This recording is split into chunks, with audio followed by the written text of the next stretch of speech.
appreciate that. I'll note that now.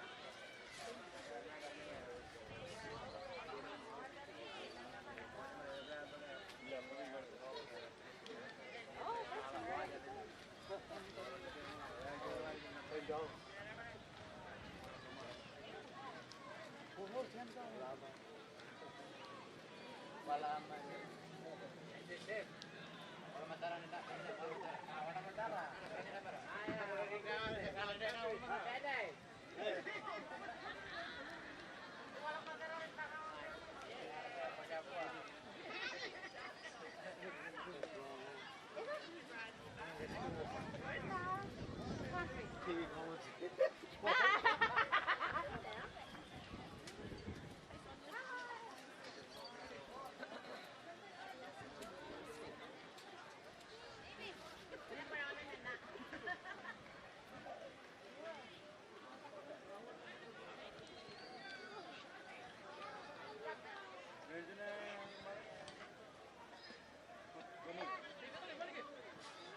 You flying next?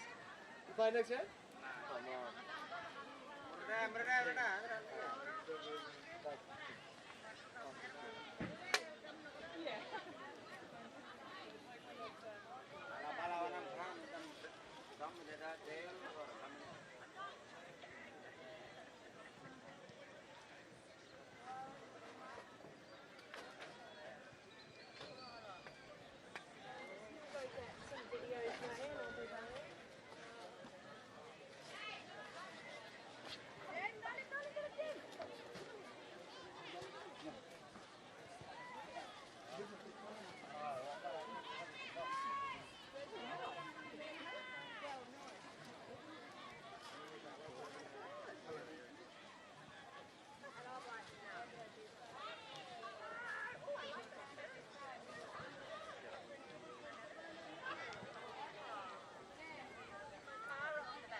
Can I hear you?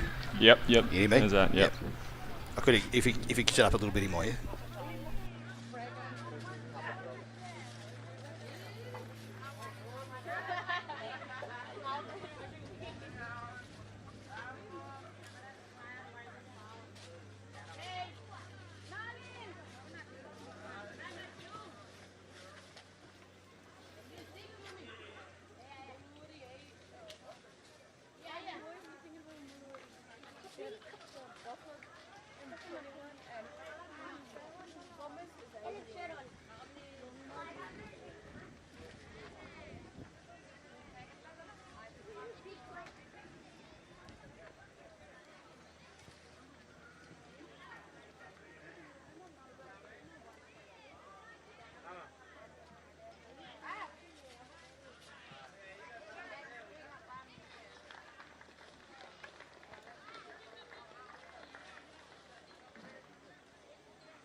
What are you doing?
Welcome to AFL&T's coverage of the 225-26 TIO NTFL Men's Premier League Round 5 clash for Wurrumiyanga Oval on the Tiwi, where the Bombers host the Buffaloes.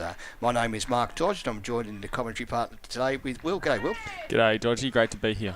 Yeah, it is. It's the first time that we've actually had to look at Tiwi on their home ground. It's their first game. Looks like they've got a smoking ceremony going as a welcome to country. Pretty exciting times over there for Tiwi. Yeah, great to have footy over there as per usual. I think I've been over there once or twice for an NTFL game, and it's very, very different to the Tiwi Islands Grand Final day. But yeah, great experience over there. Yeah, it's the same. I've been over there once, and it's a fabulous experience. The locals really supported a lot, and it's great to have Tiwi Bombers in our league because that just gives that extra cultural level to the game. It's also very, very hot over there today, Will. The temperature is currently around 36 degrees, but the Bureau has a feel-like temperature of just over 40, so that's going to be a bit of a factor in this game, don't you think? Yeah, absolutely. I guess the good thing for both sides is it affects all of them. It's not as if some of them have half shade over them and the other half don't, but yeah, it's going to be very hot over there. It'd be interesting to see how this game changes from the first half to the second half in particular, as that, I guess, heat sort of settles in.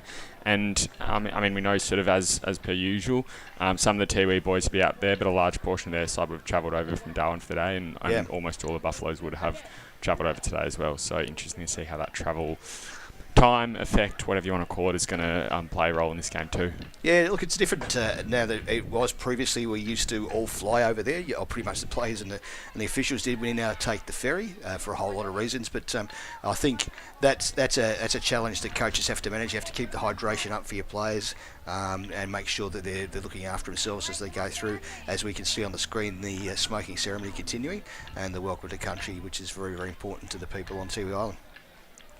I think there's an exciting. If you have a look at this cash, I was talking with some colleagues just recently about this game. For mine, this is one of the best clashes of the day because it's actually two sides which I think on paper and what I've seen of them are fairly evenly matched. But what are your thoughts on it? Yeah, I think it's really hard to tell where these guys are going to end the season and let alone how they're going to go against each other today. I think you look at the first couple of games for the Bombers, 13-point loss, 16-point win, 13-point loss, and pretty tight contest against relatively competitive opponents as well. Sort of no really dominant sides there. Maybe Nightcliff in round one are probably the most or one of the better sides in that little group. But it was the first game of the season, and they haven't played any of that bottom end of last year's ladder either yet.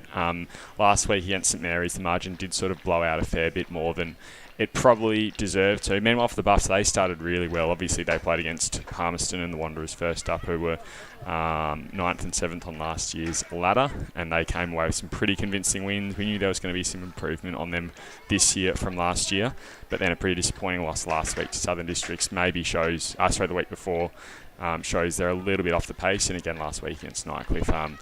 It was a relatively straightforward win for the Tigers. It's very hard to get a feel on their form at the moment. They've played some good footy against, as you quite rightly mentioned, perhaps the lower sides last year.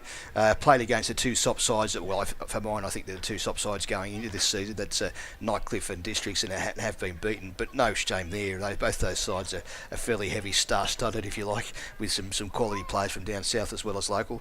I think Philip Wills at Buffs, his message, it looks to me, when I saw him play against Palmerston down there at Palmerston at Carzoli's, he looks like his message is getting through a bit, which is great because they put a lot of work in. Both him and his dad Nathan have been coaching that side for a couple of years now, and sort of thrown in amongst it a little bit. They've had a bit of turmoil in their coaching ranks, but they've taken it on. He's a player coach and he's a great leader from the front.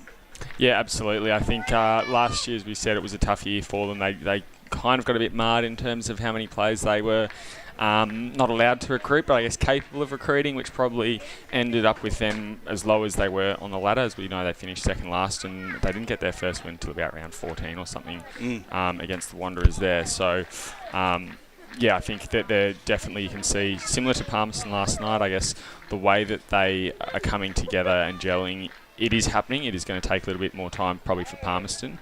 But you can see that the structures and the tactics that the coaches are trying to put in are coming to fruition.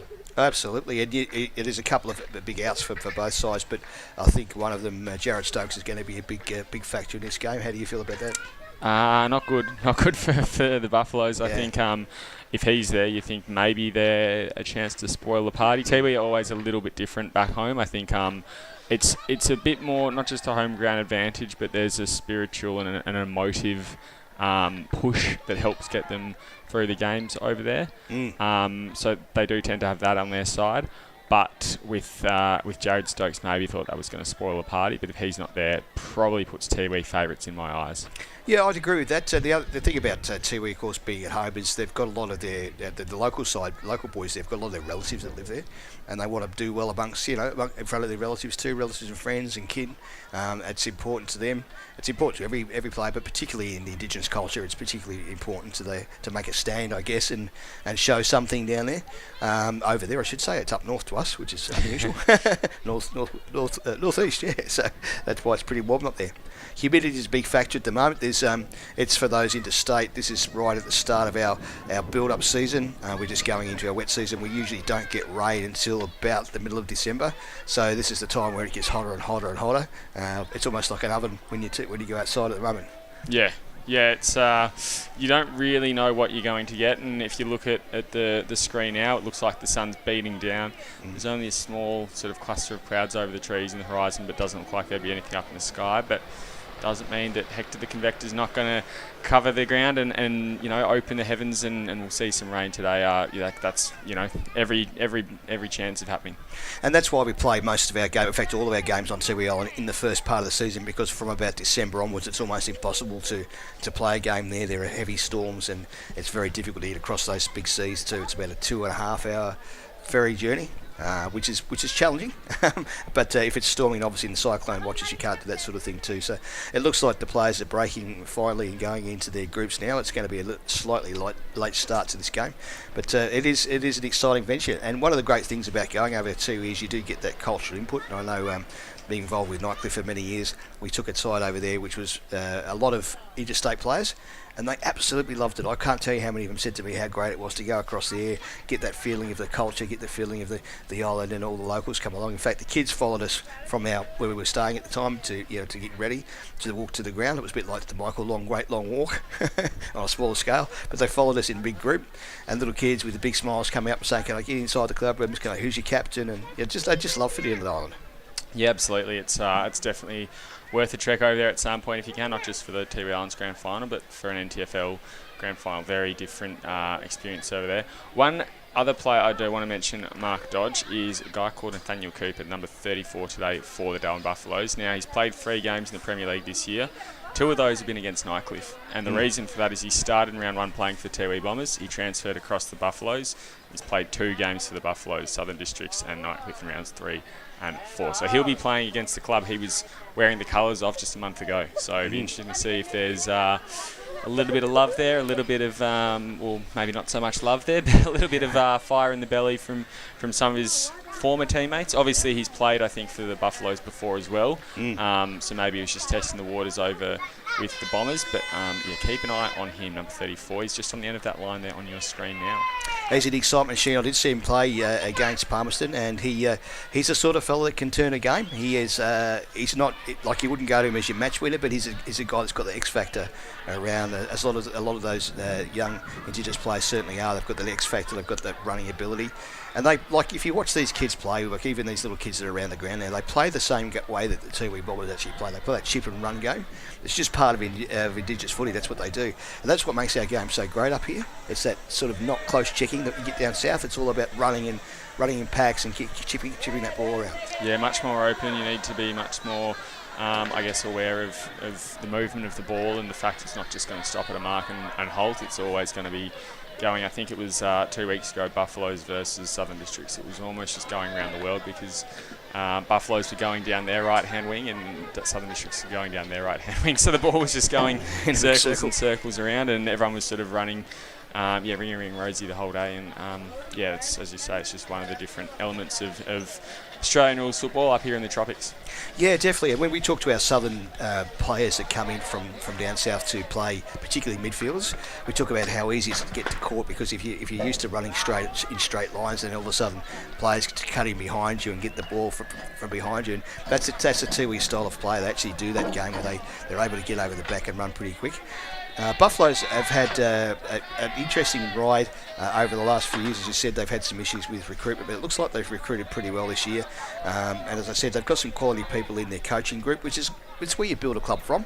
It's your committee, it's your coaching group, it's the people that are around the club that make it work.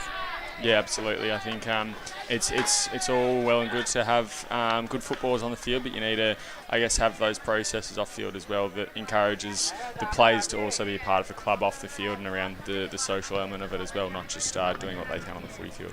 And if you go back to Tiwi, have a look at their captain, Kim Cantella. He's always thereabouts in the votes when I've watched games that they've played in. What do you think his major strength is, Will, when he's as a player and a leader around the group? I think it's not necessarily his goal kicking, but it's his pressure up forward. He can always have an impact up there. He's almost one of those sort of, he doesn't play key, but he's a focal point in their forward line, but not for his goal kicking. It's almost like that year in the AFL where Fraser Gary kicked 104 goals or whatever it might have been, and Nick Rewalt won the MVP at centre half forward. He wasn't necessarily a goal kicking dynamite, but he was just that link between the midfield and the goal scorers, and that's probably a bit of a role, albeit much shorter, that Kim Cantilla plays. He sort of links up the power of the midfield with the potency of the forward line. Yeah, definitely. And the thing is with our footy, as we play, as we've mentioned a few times, for those that are not used to our football up here, we play our second half of the season pretty much in rainy conditions, monsoonal conditions. And when you've got big forwards that can bring the ball to ground like that and direct your smaller forwards and your midfield across, that's a huge win, particularly in the final series. It runs into March for us. It's usually 8 times out of 10 it's wet, and you just need to be able to play that way. Yeah, absolutely. I've just picked something up on my team sheet again here, Dodgy, and maybe this is going to sway it back to a relatively neutral contest. There's no one wearing number 9 for the Tiwi Bombers, which means there's no Anthony Munkara. Wow. As Bradley Stokes wins the toss in the middle of the ground, they'll be kicking to the right of your screen, and an early win for the Buffaloes. But yeah, maybe that evens out the Stokes submission, the Jared Stokes submission from the Buffalo side today. I believe so, and it's a very exciting game about to start, so I hope you enjoy our coverage here of the 2025 TIO NTFL Men's Premier League Men's Premier League game, not finals, from Tiwi Bombers' first game at home. Another player we can't not mention is the return to Tiwi Islands in football for Willie Rioli. Obviously, recently off the Port Adelaide list, he played last week his first game back for the Tiwi Bombers against St Mary's. Club he won a Cheney medal at almost, I think, 15 years ago now. Didn't have the greatest game last week. He still impacted the scoreboard, but maybe was a little bit flat, and perhaps had just been enjoying his off-season as he rightly deserved to. Coming off almost a decade in the AFL system. But yeah, he'll be back on the Tiwi Islands for his first game of football. Yeah, fabulous, and that's a great draw card, isn't it, for Tiwi and for NTFL football, to see that sort of quality of player come through, along with people like Jared Stokes and Ryan Nyhouse and those guys that come, Jad from Southern Districts as well, Jed as well. Yeah, those ex-AFL players not long off the list, or perhaps a couple of years off the list, but these guys come straight out of the AFL system and up here and play football. It's a fantastic thing for our game. Yeah, absolutely. I think Quinton Nark was another one who he'd almost signed with Southern Districts before Fremantle's season had finished, and he came off their list. So I think particularly those ones who are sort of straight off the AFL lists there, it shows that there is still that hunger, and that's certainly the case for both Quinton Narkle and for Brandon Parford, who's I think it's his second year back at Nightcliff. It is, yeah, and he's starting to settle in again. And he's just, as most people know, I'm involved at Nightcliff, and he's a great guy to have around the club. He's a leader. He brings the young kids along, and he's that sort of player that's always like showing leadership on the field, not in a very overt way, but just a quiet way. He'll go up and have a chat to someone. He spoke a couple of times to young Gus Tribwell, who's only 16, 17 years old, playing his first season in MPL for us, and he's the sort of guy that can give them some real guidance. Yeah, absolutely. I think it's I think unfortunately for the Buffaloes, from what I've seen today, they don't have any AFL experience on their list, but It's great for any NTFL club, particularly for those youngsters, to have that that AFL talent on their list. And even for the juniors, it's sort of that you cannot be what you cannot see, and they can see AFL players on their list. They think, hey, this competition that we play in, it's pretty good. It's pretty pretty special to try and aspire to that. Yeah, and we've spoken before many times about the size of our competition up here, and the size of the talent pool is quite small comparative to Southern leagues, but we actually get quite a few players that play AFL football, and lots of them that play state league football. So we were a good feeder for many of those comps, and most of them come back and play their football where they started their junior footy, which is fantastic too.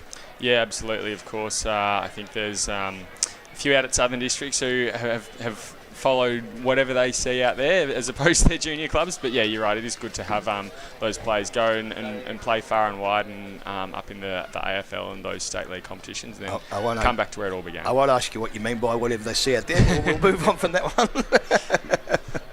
So it looks like we're just about set for a start here to this fantastic clash from the Tiwi Islands Wurrumiyanga Oval.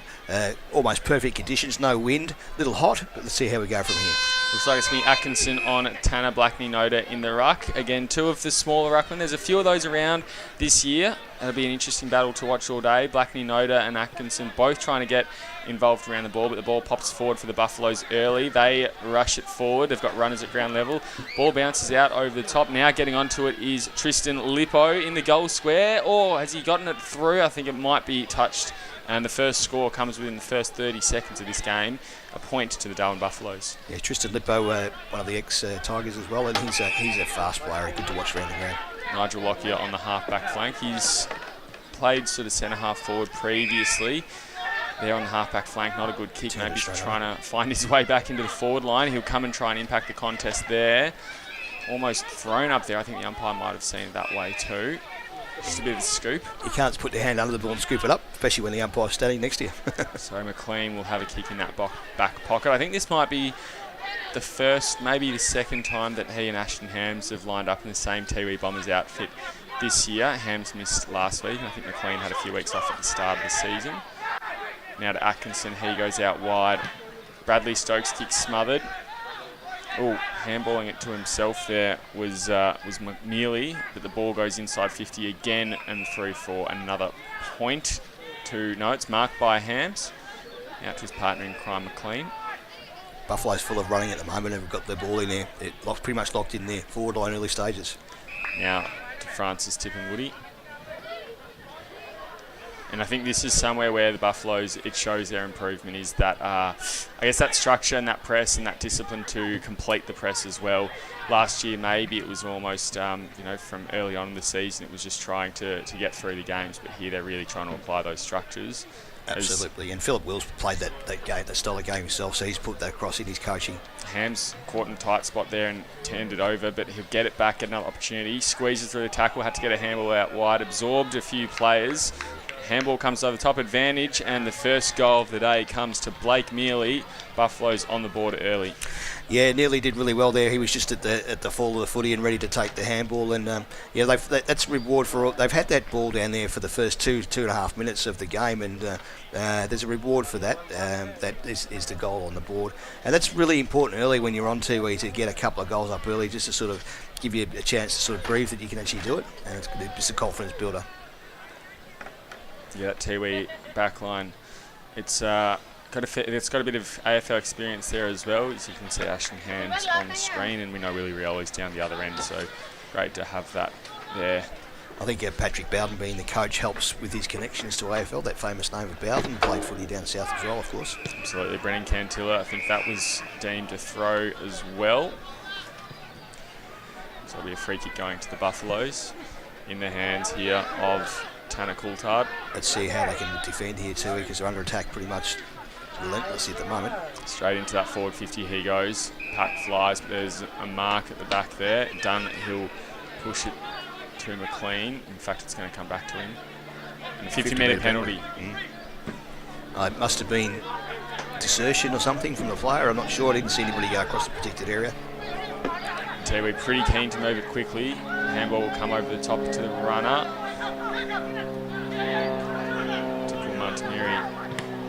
Thompson, he gets a kick forward. Umpire calls play on. Handball comes out to Atkinson. He works it backwards to Clark. He pushes it out wide. Great kick from Jackson Clark there. He just picked out the player. Probably needed a bit more attack from Neely there to come at the ball, but he's earned himself a free kick. Played in front of it. Not a good one. And McLean there on half-back. This is probably Tiwi's strength, I guess, that intercepting on that half-back and full-back line. It's quite strong. It's just a matter of can they break the lines from there. So they've struggled early in this one. Yeah, and Buffs have got to learn to pick out a player forward. It's okay to play that havoc ball forward, but you can't just drop it in short. Like they're going to rebound it as they are here and into attack again. So now they come out to Lukoviak. Inside 50 he goes. Oh, great mark. And that is taken there by Rioli. Keen to move it on quickly. Finds a loose play in the pocket. That's quality, isn't it? Just able to pick the vision out quickly and just put the ball exactly where you want it. So that's the AFL experience coming through there. And Carlson Cantilla will line up. Looks like it's just a bit more than 45-degree angle, but a gettable shot from here. No, definitely for Carlson Cantilla. These guys they practice this kick every week at training or whenever they're training over there anyway. No breeze, so he's just got to aim for that right-hand post there. See if the advice pays off. Dodgy comes in and kicks. Oh, umpire moves and a little bit too much on it, so through for a point. Unlucky, they just didn't quite get a hold of that, but good signs early for Tiwi with Rioli and Cantilla are getting amongst the kicks and putting some pressure on Buffs. Stokes comes out to Clark. This is down the line on this near side. Turns it straight over, unfortunately. I was just going to give him a wrap. I thought he played pretty well last week, but it just turned it straight over on that occasion. Tip of Montemiri. Inside 50 finds Lockyer. Maybe this kicking will be a bit more comfortable for him. Straight in front too. No angle to sort of think, 55, perhaps a bit further out, but he'll probably kick from 56, 57 metres, but it shouldn't be too much of a problem. So in he comes now, just inside that 50. Oh, it's a big kick. It looks like it's a pretty big 50 as well, and across the other face for a point. So he's just got a couple of straighteners now and get that one in the middle. He'll be right next time. kick out from the Buffaloes isn't helping them. Both sides have sort of struggled early in this one in getting it out of their defensive 50, haven't they? Potential rule change in the AFL next year to almost a last man touch type situation. So as soon as we have in AFLW and WPL here, so it'll be interesting to see if that impacts our game, whether we go the same sort of way. Yeah, we won't see that this season, but you'd think we're probably going to see it possibly in the next NTFL season, 26-27. Yeah. Can't believe we're saying that. As Thompson goes forward now, rolls onto his preferred. That one's well wide and out of bounds on the full. Doing all the attacking at the moment, Tiwi, and I think part of it is because Buffs are not sort of clearing this ball properly, so they've got to have a look at whether they can do a switch here or, just make kick control. It looks like a free kick, is it? It's going to be Spry in the back pocket. And that out of bounds rule that we talk about has the best umpire signal in the game. I think the old lasso rule, straight off the dance floor. Not a good kick, and Carlson Cantilla told him he's going to be run down. No, gets it out just in time. Good talk by the looks of it, and Thompson takes the mark just behind his teammate Blackney Noda. He looks to go inside the 450 to Kim Cantilla, breaks through one, takes a breath, shot on goal, through for a point. Spraying it a couple of times. So 3 straight kicks, 3 goals, 3 straight kicks a goal, and 3 points for TV playing 1-1 to Buffs. Both sides just sort of filling each other out a little bit, not playing the best ever football, but they're playing an exciting brand of football, and that's what we expected in this game. I wonder if he'll come out to Clark here. No, he won't. Looked like they sort of almost had a set play, which was go from fullback straight out to Clark in the pocket, and then try and work wide before they go down the ground. Whatever this is, it doesn't seem to be working at the moment, because again, they're just fumbling in the back line, which is a dangerous spot to do so, and a brilliant tackle there. Running him down there, I think that might have been... Cooper? Try and get it from here. Yep. Look, Dwayne Kirinoa potentially. On our side of the ground, so we'll just have another look here.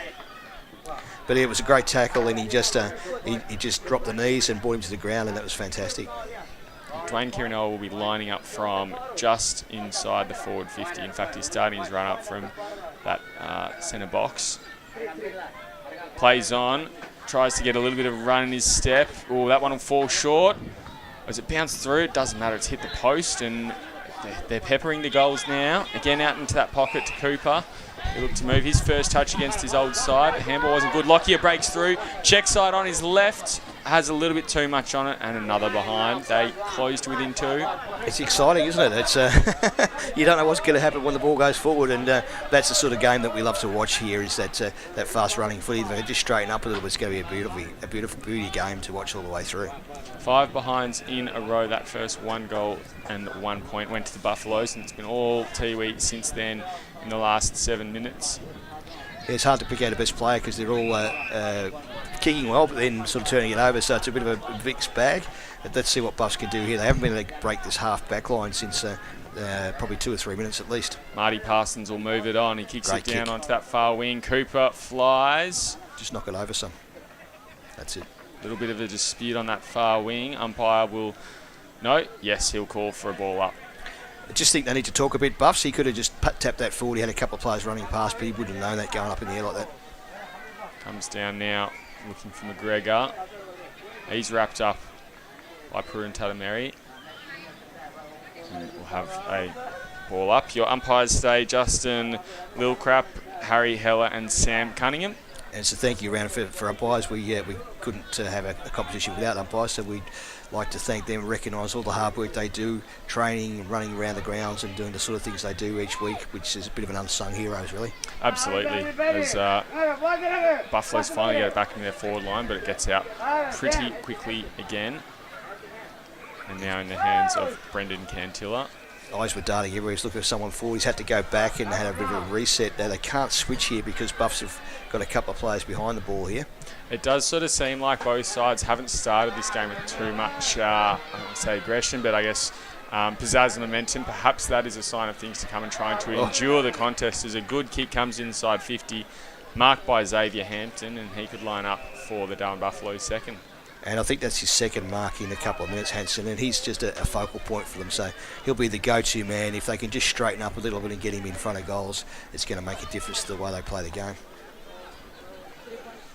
So he goes back and going through his routine.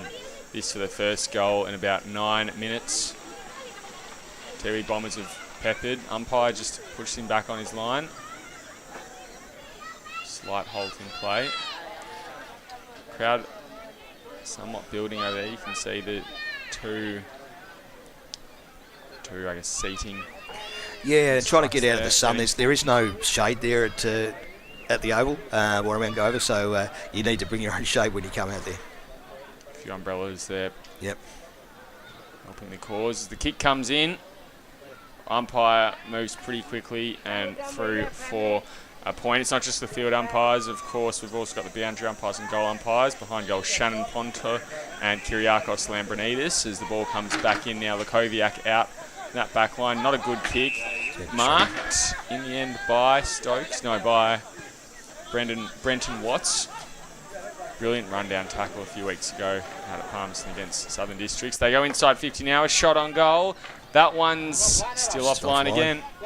Yes, and we've currently got 4 scoring shots to 5, and the scores are 9 points to 5. So that's sort of an indication of how the game's going. Both sides just trying to settle down and get their goal kicking online here. That's Tiwi look around. He's got his eye starting here, as you can tell again. I think so. He's looking everywhere to see if he can get one up forward, and he roosts the ball forward in a bit of a kick and hope, I suppose. Umpire calls play on. Ball spills out over the boundary line. Yeah, and just trying to get players free. I think at the moment it's pretty bunchy. So we've got a situation. So we're back online. So there's plenty of action. Just need to get that sort of settled out and lower the eyes a little bit when they're going forward. Taken straight out of there by Tanner Blackney-Noda. He's looking for Jason Kurantadamiri. Comes into the middle of the ground. Lockyer. Bit of contact as he got rid of it, but that's a good grubber forward. The players can run onto it. Instead, it's the Buffaloes who are holding fast. They come out now to Cooper, who's going to take it and run, dances around his former teammate. And then inside 50 he goes. McLean tried a little one-hander, maybe should have gone for it with a bit more intent. And the Buffaloes players standing and lurking. Just need to talk a bit more, Buffs, let people know that they're clear. He could have easily had a mark there and had a shot on goal. So.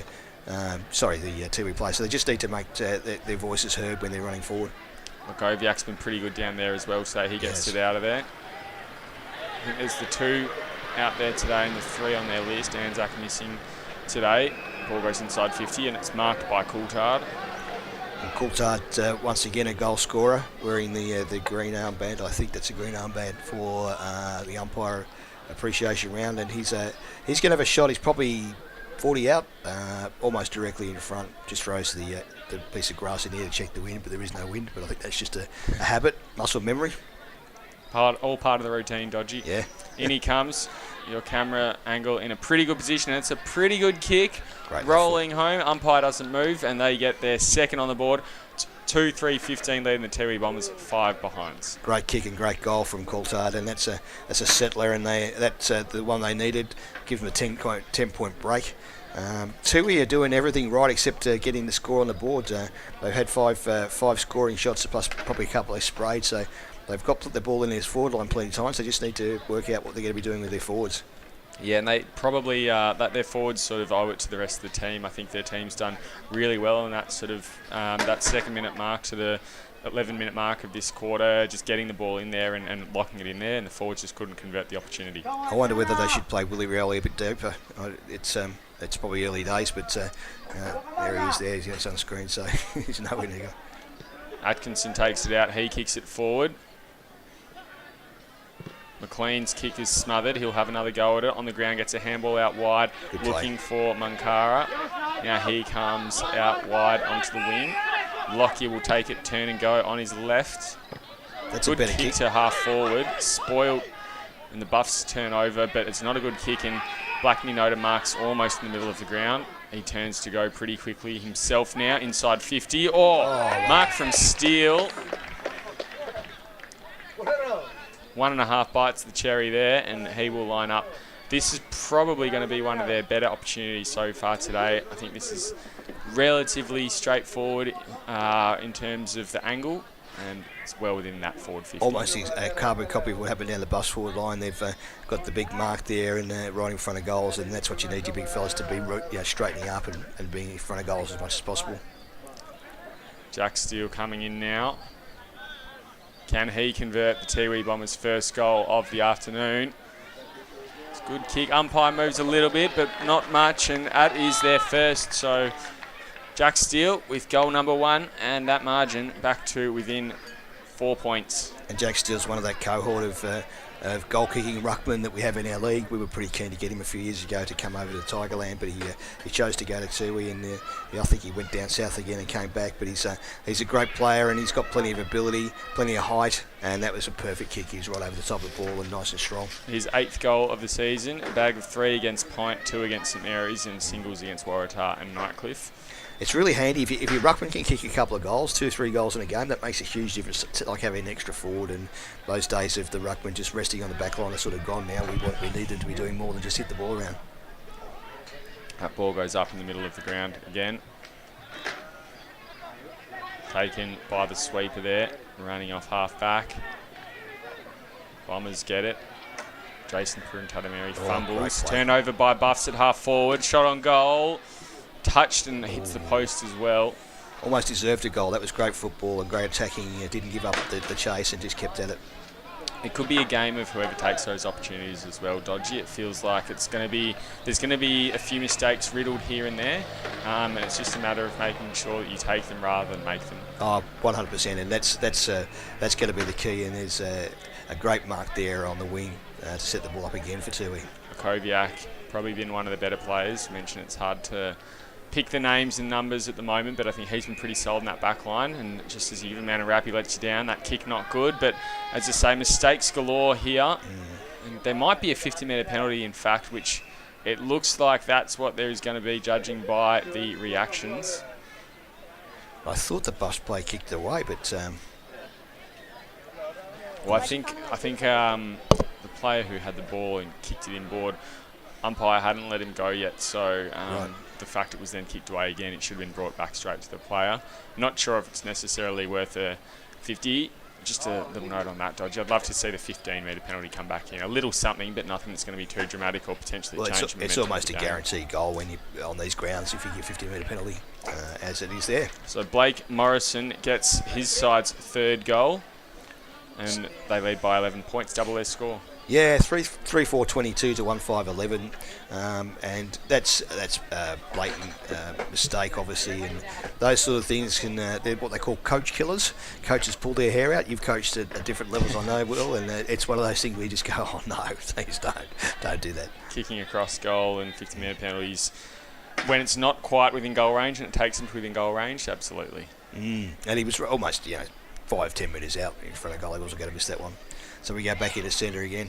Steele adding some reprieve in the ruck there. Rioli gives a tackle. Handball will come out though, and then running through Callum Hutchison inside the forward 50. Great mark. Tiwi Bombers need to be careful here. They're down by 11 points. That's a pretty fair margin. You'd think it should be a bit closer, but they don't want to give away another late goal to the Buffaloes and put some pressure on themselves. Try and sneak one back if they can as they go forward again. Lakoviak gives it off to Lakoviak.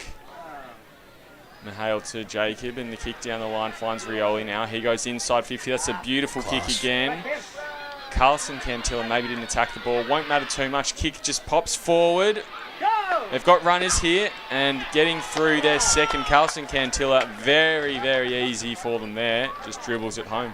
And once again, Willie Rioli was in that play, the playmaker down there. He set the ball up. He made sure the ball was coming forward. His kick was good. It wasn't perhaps attacked as it should have been, but it didn't matter because the ball had momentum. And momentum on these grounds is important, particularly when you've got running players to run forward and stream forward towards goals. Starting to get amongst it, Willie, and that's great to see for football that he's getting his hands on the footy a few times and he seems to be settling down. Playing across that midfield, I think, at this stage. Yeah, he has sort of started. I think it's a good move. I know you questioned should they put him in the forward line. I don't like him in the midfield because I think it, yes, he's explosive in that forward line, but I think if they can add a little bit of that explosiveness to their midfield, it hopefully will help them win a little bit of clearances and just, I guess, add a bit of depth to this game. Ball comes forward now for the Buffaloes, comes off hands. At the fall of the ball, I think that's Luke Gooey. And then the ball comes down, Hams, he gets it out. Cooper kicks towards goal, comes off hands and through for another behind. And that's what we're talking in our pre-game a little bit about Cooper. He's an exciting player. He's probably hasn't got the best ever disposed off both hand and foot, but he gets the footy a lot and he keeps the ball moving forward. Just a young player learning his trade. Braden McLean kicking out from fullback. He's gotten a fair bit of the footy. Again, he's just struggled. I don't think it's necessarily his disposal, potentially more the setups down the ground. He struggled to find targets. There's another example of it. Munkara offers a smother on the Coulthard kick, and that ball goes out over the boundary line. Yeah, it was definitely the right decision from McLean to go down there. Just they didn't have the skills to pull it off, unfortunately, in that particular occasion. You can see in the back of the screen there are a lot of kids watching footy. They love footy over there, and it's great to see those young kids coming to watch these games. Blackney Noda taps it down in front of him. Coulthard first to it. He's probably been pick of the midfielders today in the middle of the ground. And it looks like a slight breeze has picked up left of screen, heading towards left of screen here, so that'll make it interesting if it gets any stronger than that. We do have occasional afternoon storms and showers on the island, so that could be a precursor to a bit of weather coming in, but the wind's starting to definitely pick up there. Yeah, Hector the Convector always lurking above the Tiwi Islands as that kick goes inside the forward 50. A little bit too much on it for the mark to be taken. McGregor gets a handball out wide. Now here's Nathaniel Cooper. His kick high to the top of the square. Oh, good defence from McLean. Just got a fist to it. Oh, flying side kick in the pocket. Has that gone through? No, just a point. That would have been something special. Goal of the year almost, that would have been. Now coming out looking for Nathaniel Cooper. Oh, he's just right spot, right time. He'll turn. Needs to be careful here. Sells a bit of candy. Goes back in traffic. Handball comes to Wills. He fumbled. He's run down now. Buffalo's with a really good opportunity there, and that's great defensive pressure from the Bombers. And also good attacking pressure from Philip Wills. He didn't give up the chase there, he just kept at it, as you'd expect from Wills. He's a double premiership winning captain at Tigerland. He's got plenty of experience. He's looking now, he's got a free kick there, and he's looking right and left, looking for an opportunity. I think it's probably just beyond his distance. And of course a Nichols medalist as well. Ball goes inside to that hot spot, pops down, and it's taken wider and over the boundary line. 23 minutes gone here as you're watching AFL&T's coverage of the 2025-26 TIO NTFL Men's Premiership Season game, covered on NT News and Community TV. It's an exciting game to watch, Will, and as we picked earlier, it's a fast-running game and plenty of goals being scored now, with both sides getting over the line and getting their forward lines working. Taken out there by Blackney Noda. Snap will go up and well wide, out of bounds on the full. Just wide. Just looking for an opportunity to get the ball moving all the time, Buffs, and that's their game plan. They just run that sort of hard running, almost havoc ball forward, and they just hope to get some runners going on there. There's a free kick to be taken here by Kentilla, is it? I think it might be Thompson here. Thompson. Just pushes it over the top to Dunn. And that's the quarter time siren. So a 7-point lead to the Buffaloes, 3-6-24. They're on top of the Tiwi Bombers, 2-5-17. Quick, interesting one with the goal kickers here, Dodgy. Number 16 and number 17, locker numbers next to each other, but they both kick goals for the Bombers, Steele Cantilla. And locker numbers for the Darwin Buffaloes as well. 37, Blake Morrison, 39, Blake Neely, and 40, Tanner Coulthard. So there's the sports nut in me, just trying to find patterns. Maybe you can head to Middle Beach Casino this afternoon, have a couple of dollars on those numbers on the roulette wheel. But it's an interesting game of footy as we take a quarter-time break, and we'll be back at Wurrumiyanga after this short break. We're for being in it together. Like Danny's team. She'll be captain next year. For real? For real! Or like this couple, celebrating their anniversary. 29 years today. 30? Whoops, awkward. Well, congrats either way. And Sarah. She loves walking at East Point every Saturday with her besties. Keep up. I'm trying, Sarah.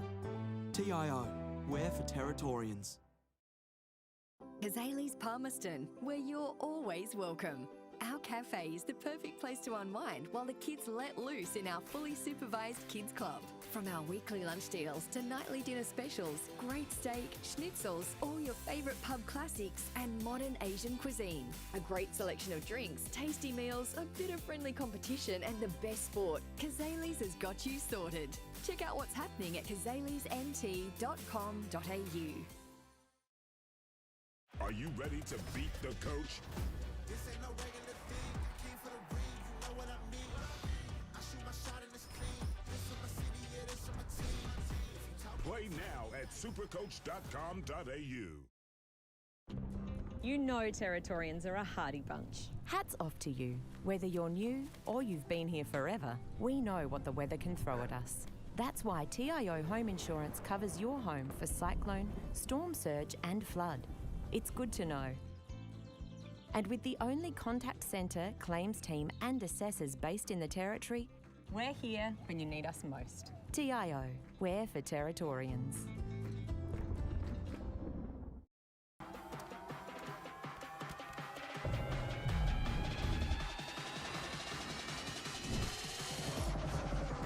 Bring it up, up.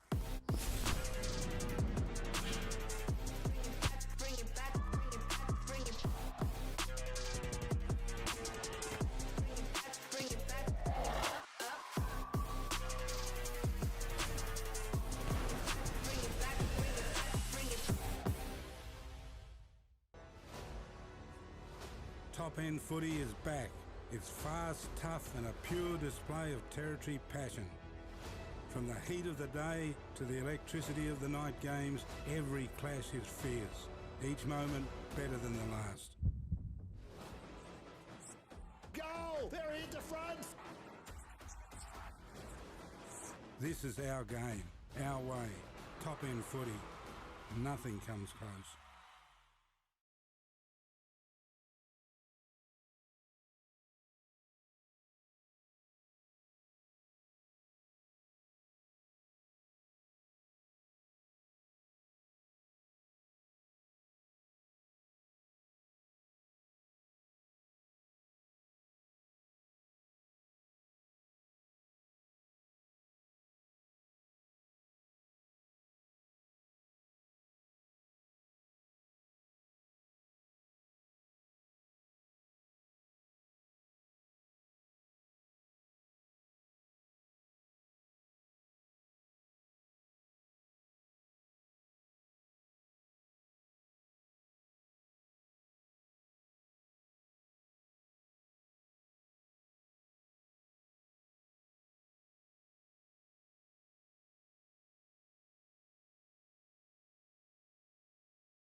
TIO NTFL 2025-26 season from live from Wurrumiyanga. We've got a terrific game on our hands here, Will, between Tiwi Bombers and Darwin Buffs. Yeah, 7-point margin at quarter time. Probably could be even close to that or even in Tiwi's favour. A lot of those points were shots on goal that just went the wrong side. A few more of the Buffaloes were rushed through, 3-6, 24 to 2-5, 17. Does feel like a pretty fair reflection of the game so far. Seems like both sides are trying to save some tickets as well. We know it's very hot over there. Feels like temperature 39. Here comes Hams off the half-back flank. They've moved him a little bit up the ground. And Cantilla goes inside 50 quickly. The Bombers looking to make an early play here. Kim Cantilla tripped. And the umpire's going to give him a free kick. The captain of the Bombers. Yes, and they're all players pointing towards the goals here, so I think he's going to have a shot on goal. Can't really see how far out he is here, but looks at around about 50 metres. He's a little bit groggy as he's got up, a little bit ginger, but he's a terrific player and he'll bounce back here. And you'd almost give him a 60-40 chance to get this one, but that's a commentator's curse. It's not really strong 60-40s. It's pretty close to where it's going to be, though. In he comes now. Is it the 60 or is it the 40? I think it's the 40. So through for a point. Just trying to get the extra distance on the kick, couldn't quite get the accuracy. But once again, a shot on goal from Bombers, so they get 8 scoring shots for 18 points. They just need to look at that. If they can get a few of those through, that's going to make a big difference to the way they play this game. Down that far side, the Buffaloes go now. Both sides have found it pretty tough getting out of their defensive 50. As you can see, that one goes straight back over their head to centre half forward. Cantilla will have a chance to make amends. Slight angle this time. So he didn't look forward for an option to running forward, which I wonder if that's an instruction or not when he's 40 or 50 out. But so he's going to definitely take the leadership role and have a shot on goal here. See if he can do a bit better this time. Almost the same position, in fact. Similar distance. Doesn't seem like there's a hell of a lot of wind out there in the trees. Maybe a little bit picking up. That kick, though, again, wide. No, all clear. So Cantilla levels the scores. And he gets the first 7 points of this second quarter. And I think that's what he was trying to do the first time, get that extra height, get that distance.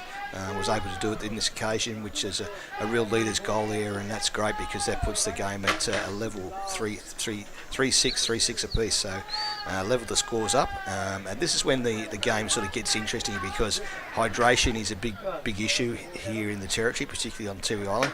So they've got to keep moving their rotations through, and they've got to make sure players, coaches, assistant coaches, that's where they really come into their own, where they run that bench and make sure people are getting off and getting a drink. And ground rotations would be pretty important as well. Interesting to see how they go. We've already seen Willie Rioli roll up through the middle of the ground, and Lockyer, he breaks through out of the middle now. Great run.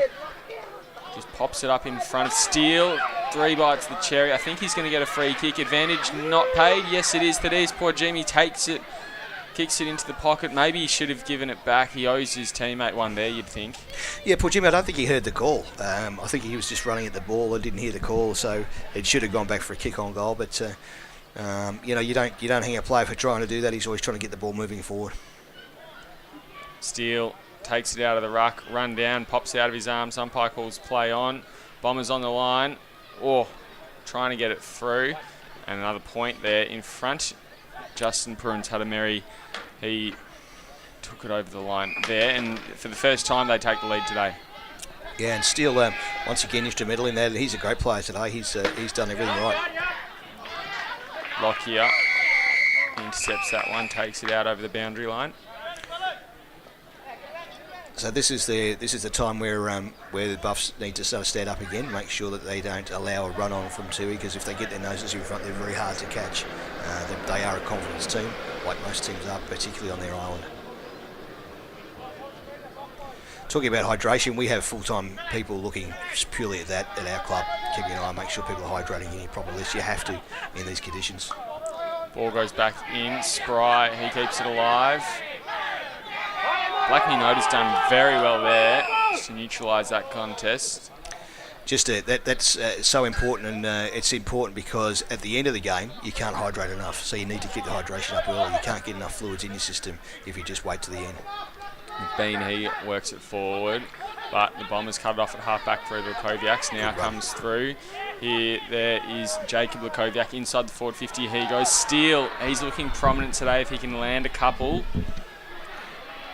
And the handball goes out wide from Atkinson, Luke Atkinson, and now they're going down that far side. Blake Mealy trying to run onto it. He gets it, finds a tackle, absorbs, gets a handball off to Clark, who's gone. He was pretty lively in that first 5 minutes or so, and he sort of went missing the back half of that first quarter. Getting involved again now. I try Blake Mealy's like a big cruise ship, isn't it, the way he turns? But gee, he gets a footy a lot, and he's a big, strong lad. There's not too many people going to be able to put him on the ground if you try and tackle him. Or he got the 1 goal today. Yeah. He's been a real showcase in that football, in that back line particularly. Terry Bombers running forward now. Shot on goal will come through. That is a beauty, and they take the lead now by 7 points. That's typical Tiwi Bombers play, and it's exciting to watch. They are terrific when they get going forward like that, and that's the sort of game they want to play, particularly on their home ground, as that wind kicks up again, left of screen.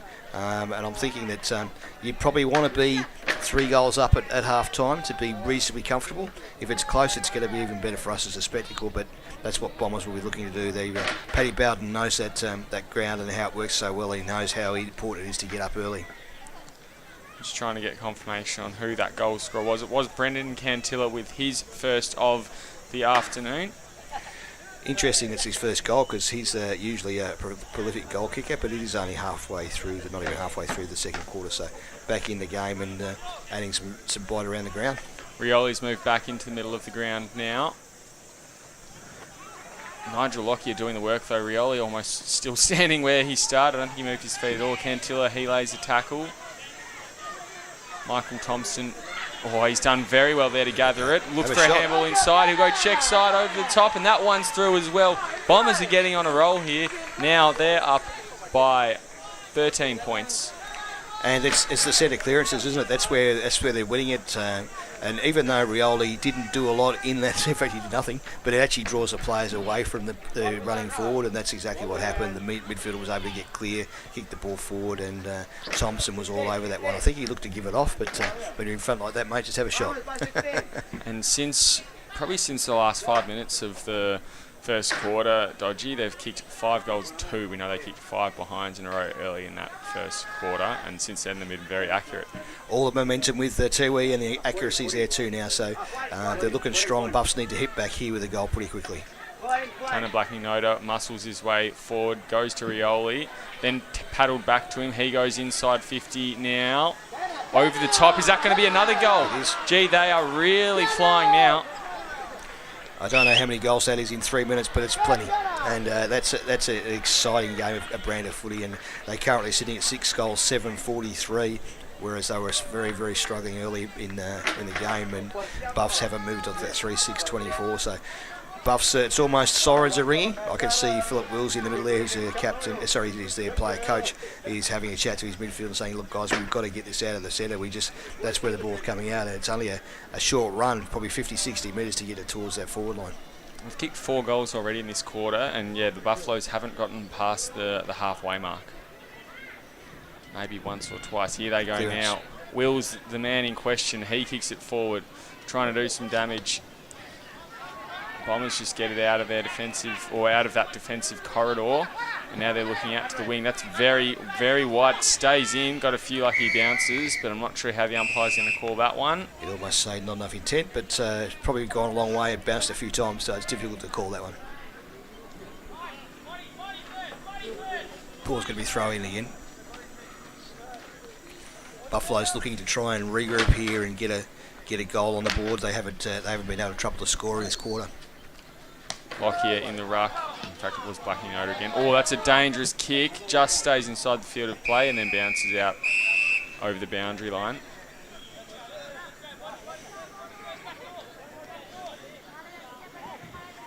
Not too much movement on the Buffs forward line. There's plenty around the ball, but not much happening forward of that. So if they get the ball clear here, they're going to have to hope for a run onto it.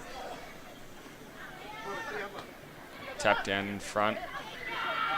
No one really claiming it. Sean Wright held without it and earns himself a free kick done. What can he do Very here? cheeky and crafty. He's darting around looking for a running player. Couldn't find one. He's going to have to go short, I think.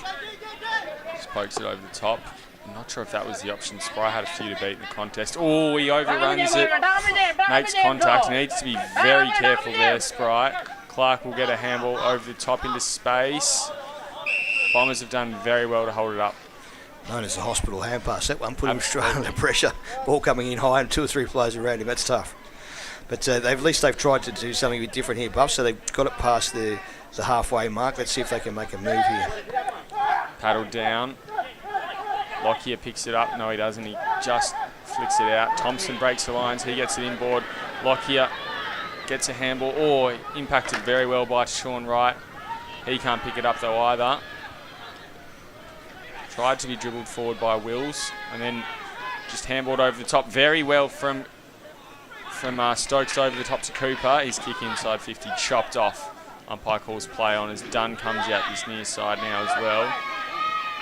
And that's what you identified earlier, Will, was the game Tiwi Bombers is to chop off that ball coming forward. So you've got to be really careful when you're going forward if you're an opposing team. A few very nicely weighted kicks there for the Bombers, flying in from the side there. I think that might have been Hams who's moved up to the forward line. Can he get a rare goal? No, it'll be taken out of his hands, and he doesn't like to kick off the boot. Carlson Cantilla, so another blemish for them, but they're looking in control. And Hams, although he didn't take the mark there, that's the presence of having an experienced forward that's able to bring the ball to ground and give them a chance to have a shot on goal out of almost a nothing situation. Buffs did everything right. They had 2 or 3 players behind the ball, but couldn't get at the fall of the ball, and it was a shot on goal. Unfortunately, it's missed for the Bombers. Very short out of the back line here. In fact, it's been turned over. Cut off there. Ooh, I've never understood why backmen do that. The game's hot and they just drop it in right in front in the corridor, and the turnover's too easy. You've got to be careful and hit that boundary. So punched forward by Blackney Noda, and that's a very, very wide kick. Jackson Clark trying to get the ball where it should have gone in the first place, and a free kick's been paid against him for inefficient intent to get the ball forward. So Tiwi Bombers having another shot on goal here. 30-40 metres out, I reckon, on the angle.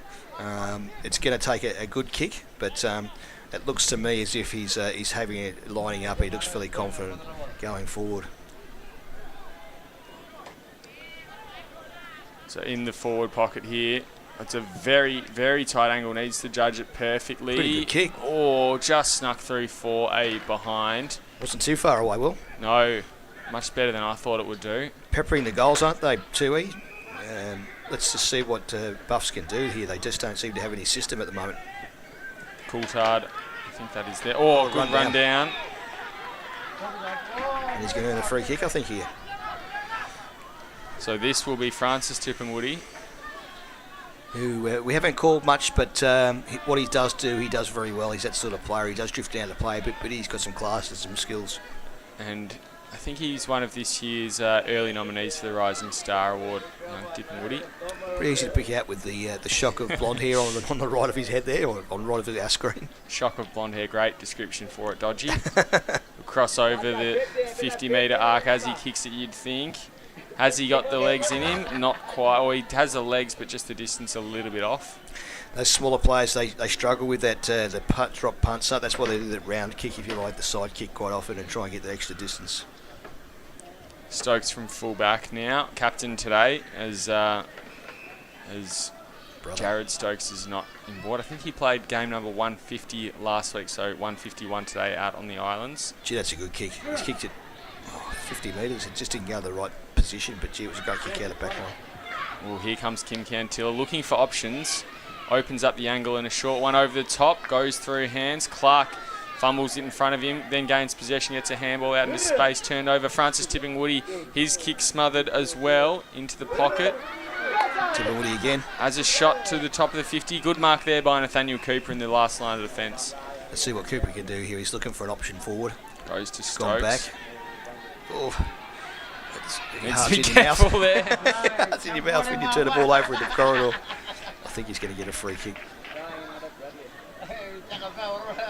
So it's a chance for the Buffs to reset, but also for the Bombers to reset. So I don't know if it's good or bad. They probably prefer to have the ball going forward without interruption as he kicks the ball out. And he's gone out to the half-back flank there with a good solid kick forward again into that midfield. Hutchison on the half-back line. Looking for options, hasn't got much to go on. He's going to have to kick to a contest long down the ground, you'd think, which he does do. Goes out wide. Now comes off hands, umpire calls play on. Atkinson gets a handball over the top. Good handball too. Merely out wide. He's very casual. And then Gill. He'll get it back, Gill. Inside 50 he goes, looking for a target deep. Oh, he's done well to keep it in front of him, but he's just hit the deck hard. He might be down there for a few minutes as McLean takes a sobering mark, and they just ease it up a little bit. Now comes out wide. Finds Willie Rioli on the half-back line. Good kick from Willie Rioli. Not seeing a lot of it, but everything he seems to do is pretty good today. An improvement on last week's effort. It was quite quiet then. Now comes out to right. I think Willie's just coming into the game. He's starting to sort of feel his feet in NTFL football. It is totally different to what he's been playing down south. It's a totally different situation, even though he started his career here, obviously. Brendan Cantilla too, the hot spot ball comes off hands, picked up, rolled around by Carlson Cantilla. Is that through the big sticks? It's through a big one and a small one for just a single point. So the last 2 or 3 forays forward, Tiwi Bombers have gone a little bit astray again with their kicking, but still they're sitting on 6 goals, 11-47 to Darwin Buffaloes 3-6-24. We hope you're enjoying your game here from the NTFL TIO season, live here from Wurrumiyanga Oval, with a great game of footy on our hands. Marked by Wills on half back. Now comes to Atkinson. He's got a runner. And now it looks like the Bombers all of a sudden are a little bit tired. Just this very passage of play here. That's Sean Wright. A little bit too easy. It's a little bit how Nightcliff came out of their back line last night. Everything was just a little bit too easy and the Magpies maybe not as aggressive as they could have been, as the Buffaloes moved that down very easily but ultimately can't find a forward. So Buffs now have got a real chance to get a goal back. They need to get at least 1 back, maybe 2 before half time to be a chance to sort of stay in this game, because you don't want to be, as we said earlier, you don't want to be 3 or 4 goals down in a half time break against Tiwi on their home ground. So ball comes in over the top. Atkinson takes it out, kicks towards goal. Is that going to bounce through? Oh, it almost bounced right angles and through for a point. That would have been something pretty special and maybe a bit of a riser for the team. Yeah, so if they can get a turnover here or get a ball back at a repeat entry, that's going to be the goal for the Buffs, to keep the ball in their forward line if they can. It looks like Tiwi have got it clearly out of their back line fairly easily. Blackney Noda looking down the line. Finds the runners. Oh, he trips over his own feet. He's looking a little bit sore there. He's hit the ground pretty hard. I don't know what the free kick's going to be. I think they might say he was tripped on the way through. I thought he tripped over his own feet too, but there you go. Umpire saw it differently, and he's got up pretty quick, even though it looked like he was injured. It's funny when you get a free kick in front of goal, how better you feel. Jason Parentadameri Jr. Let's see how he goes on that far side. Looks like it's about a 45-degree angle. Wonderful family, Puntameri family, been great playing football for Tiwi for many, many years. Lines up. Kicks on goal. Won't make the distance. Comes off hands. Oh, there was a player lurking. But just bounces up over the top. I think that's Tiwi's best game is to try to keep that ball locked in as much as they can in that forward line. Buffs haven't sort of looked that dangerous anywhere past that centre forward line, so as long as they can keep the ball down their own end to where they're going to control this game up until half time. Oh, nearly in the back there. Buffaloes will get it out. This is better. Through Brenton Watts, turn over to Blackney Noda. He's already kicked 1 this quarter. He's now looking up for a teammate in the pocket. Tipping Woody, snaps on goal, and that's through for another major for the Bombers this quarter. Yeah, so that's a fantastic goal. That's their 5th goal for this quarter, I think. 4th? 5th? That will be their 5th goal of the quarter. Yeah, 5th goal for this quarter. So a 5-goal quarter in this level of game almost breaks the game open. Gives them a 7 goals, 12-54 lead to Buffs, still stuck on 3-7. So kick 1 point this quarter. Buffs haven't been able to get past that half-forward line. So they need to do something pretty quickly. It's going to run into half-time pretty quickly here, but they need to be in a situation where they can't possibly allow another one through and try and sneak one back here to try and get themselves back on the scoreboard. In the middle, it looks like they've moved Spry from half back in there. They've also got Blake Neely, who's sort of been playing forward today, and Tanner Coulthard, who in that first quarter was probably leading all comers for clearances. He's dropped off a little bit in this quarter. Willie Rioli in there, meanwhile, and it looks like Jack Steele's playing on the wing. So I wouldn't worry about Rioli if I was coaching. He's just finding his way back in the side. I'd do exactly what they've done, put the big fellas in there and try and get some ball winners in there. Looks like they've gone to Rioli that time. Didn't win the ball. Or now he does. Yeah. Handball out wide. Just as I said. Oh, heavy contact there on Fidesz Porjimi, but the free kick will go the way of the Buffaloes. Incorrect disposal there. They go out wide. Kick. Brilliant kick out there to Kalen Russell. He goes down the line now. Pops up into Luca Gui's arms. He's looking for the runner. Fast. Tristan Lippo has to turn around. Turns the opponent inside out. Oh, and then he absolutely butchers the kick there into the opposition pocket. It comes off hands and spills over. I think there might be a free kick.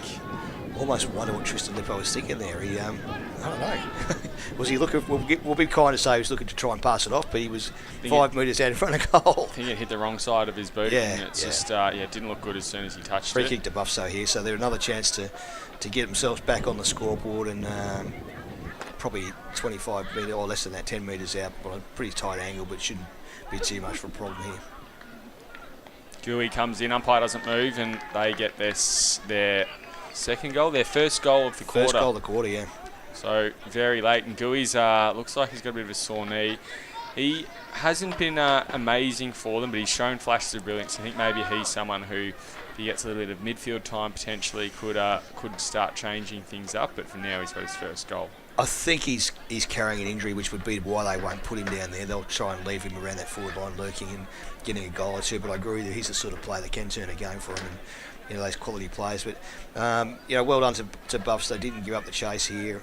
Looks like there's too many in the middle here, is there? I don't know why umpire's still warned. Just give a free kick. Looks like that warning's going in those new rule changes as well, or Yeah. that might be mooted for the following year. Yeah. Lukoviak running to it. He should be first to it. Tristan Lippo trying to make amends. Lukoviak has done very well there. Spins out of danger, gets it off to Good hands. blind turn, wasn't it? And then kicks it out, looking for the run of McLean. Pinballs around off the knees Great there play. of Blake Morrison, and he goes to the top of the 50, looking for Tristan Lippo in the pocket, and that's a brilliant kick. And that's the sort of play that we know Buffs can do. They won the first 2 games straight playing that sort of footy, and that's what we're looking for Buffs in that second half, just to try and be a bit clever with the way they kick the ball forward rather than just laying it through into the top of the podium. Look for a player there. So it'll be Michael Cooper rather than Tristan Lippo lining up here. Cooper's shown a few flashes today as well. The 2 Coopers out there. Michael comes in now. He kicks on goal. Umpire moves well wide and through for a point. Would have been a handy goal if he got that. It's a bit of a shame really for Buffs. And you feel like, Tiwi definitely deserve this lead they do have at the moment. If the Buffs can minimise that a little bit, then maybe it'll be looking a little bit better for the Buffaloes than it should. I think you called it early. It looks like Tiwi have put a lot of effort into getting those 6 goals that they've got in this quarter, and they seem a little bit out of puff. They'll be looking for this half-time break to get some fluids into themselves, maybe a couple of those beautiful snakes that we eat, those little sugary sweets, and a couple of super dupers just to get the heat down. Frozen red frogs, yeah.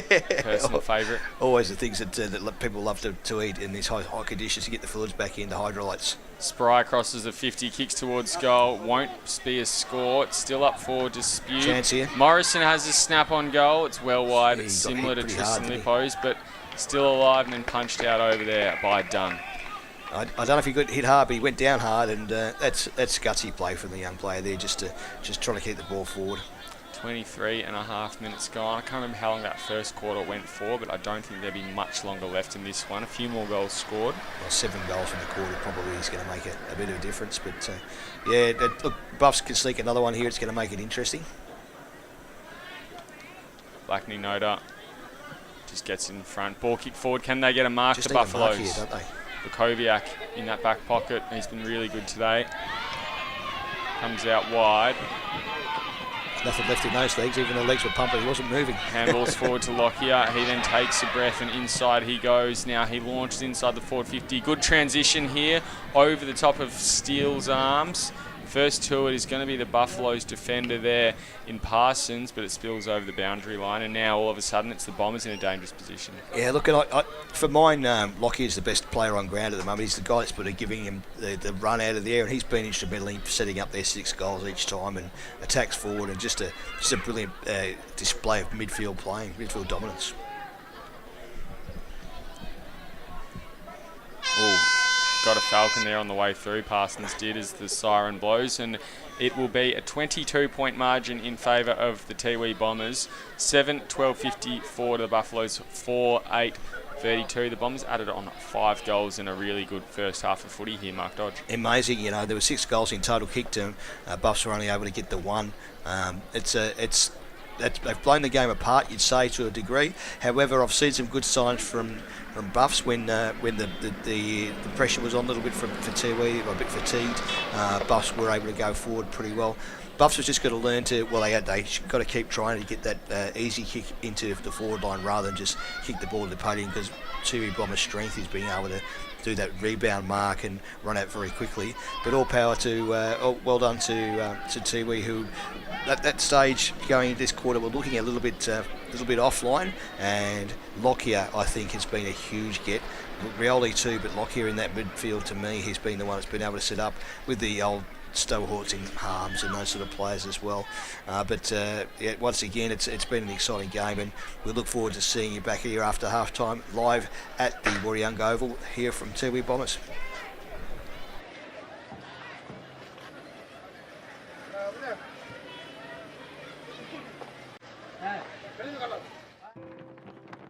We're for being in it together. Like Danny's team. She'll be captain next year. For real? For real! Or like this couple, celebrating their anniversary. 29 years today. 30? Whoops, awkward. Well, congrats either way. And Sarah. She loves walking at East Point every Saturday with her besties. Keep up. I'm trying, Sarah. TIO, we're for Territorians. Kazali's Palmerston, where you're always welcome. Our cafe is the perfect place to unwind while the kids let loose in our fully supervised kids club. From our weekly lunch deals to nightly dinner specials, great steak, schnitzels, all your favourite pub classics and modern Asian cuisine. A great selection of drinks, tasty meals, a bit of friendly competition and the best sport. Kazali's has got you sorted. Check out what's happening at kazalisnt.com.au. Are you ready to beat the coach? This ain't no regular thing. Came for the ring, you know what I mean. I shoot my shot and it's clean. This is my city, yeah, this is my team. Play now at supercoach.com.au. You know Territorians are a hardy bunch. Hats off to you. Whether you're new or you've been here forever, we know what the weather can throw at us. That's why TIO Home Insurance covers your home for cyclone, storm surge and flood. It's good to know. And with the only contact centre, claims team and assessors based in the Territory, We're here when you need us most. TIO, we're for Territorians.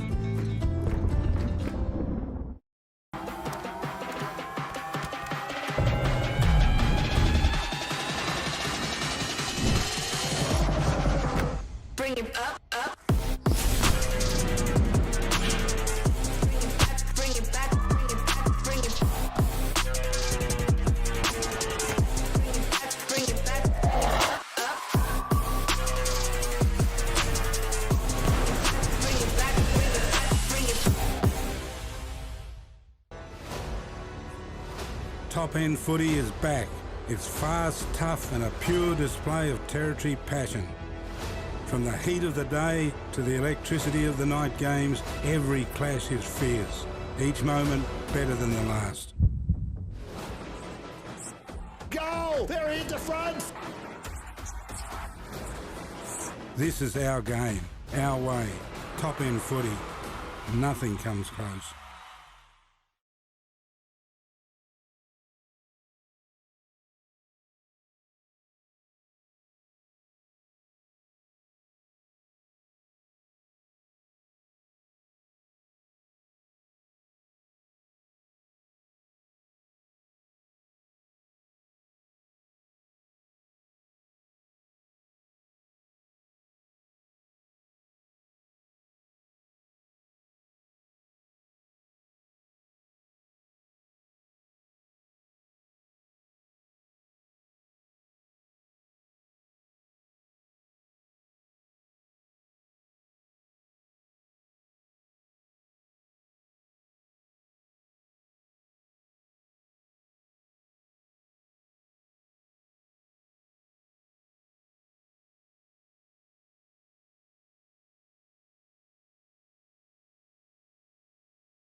Yep, welcome back to AFL&T's coverage of the 225-26 TIO NTFL Men's Premier League Round 5 clash from Wurrumiyanga Oval here on the Tiwi Islands, where the Bombers host the Buffs with a substantial lead at this stage of just over 24 points there, just on 24 points. The Bombers at half-time 7-12-54 to the Buffs 4-6-30. The tail of the tape, Will, was pretty much the Bombers had that 6-goal run in that quarter and were able to break this game open a bit. Yeah, we've had a slight score correction here, so it's a 24-point margin rather than the 22 we had at half-time. 2 points taken off the Buffaloes, or rather not registered by the Buffaloes. So a 24-point margin, and it was 5 goals, 7 kicked by the Tiwi Bombers in that second quarter. They won the quarter by 29 points, got themselves back into a pretty comfortable position. As you heard, a 24-point margin is very good, and we're not sure if we're going to get any rain on the Tiwi Islands today, but if it does happen to come, and when it does, it can be quite sporadic, they'd be pretty happy with that sort of lead. Yeah, that's the sort of lead that you want to be. Like, if you're a coach, you say, look, if we can get a 20-point lead at half-time going into the break, that gives us a chance to really build. I think from the Buffs' point of view, although they played some pretty good footy overall, their forays into the forward line seemed a little bit misdirected. They didn't seem to have a lot of system down there.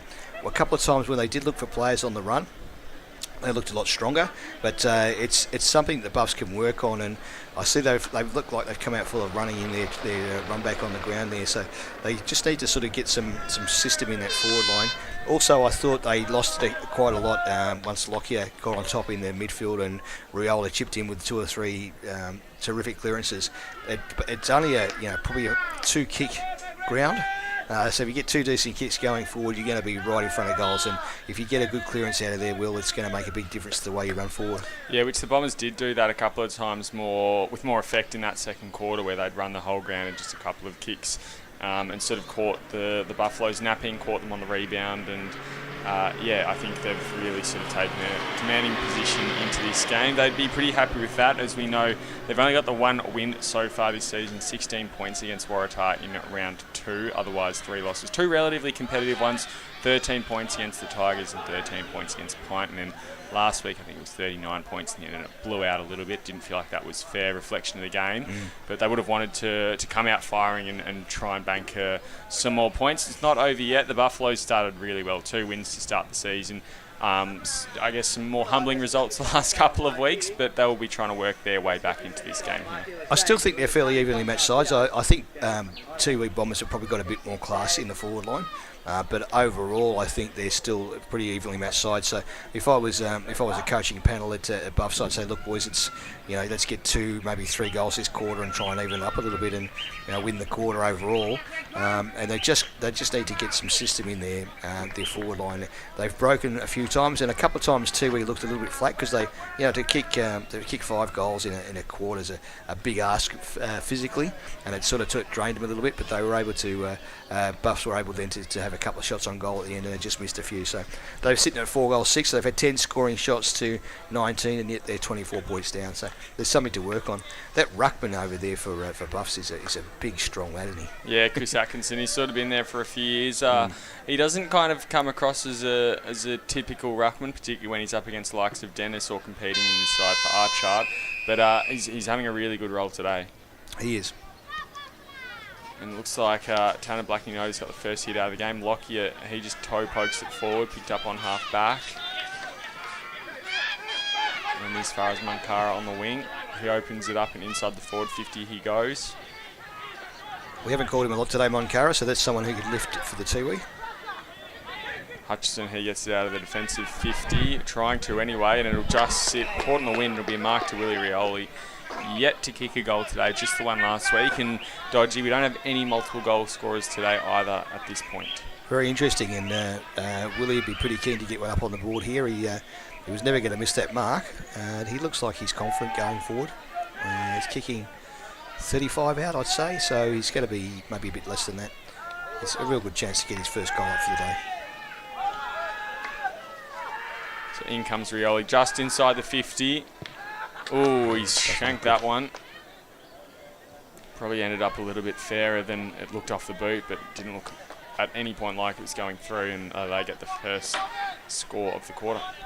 Yeah, no real wind against him, so a bit of an unfortunate kick. He should have probably done a bit better than that. He'd be like to have that kick again, I'm sure.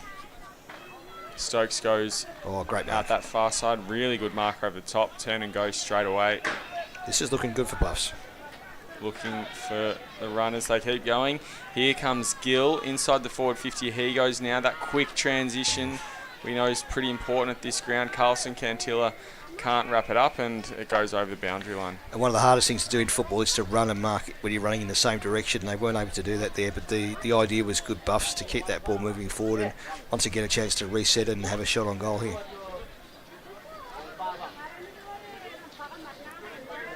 Ball comes up now, taken out by Blackney Noda. No one to compete against, and a little bit too easy for him. Thompson, he extracts it and gets it out of the defensive 50. Good mark there to Atkinson though. He needs to look for a switch here, I think, if he can. Looking for someone to give it off to. He needs a switch.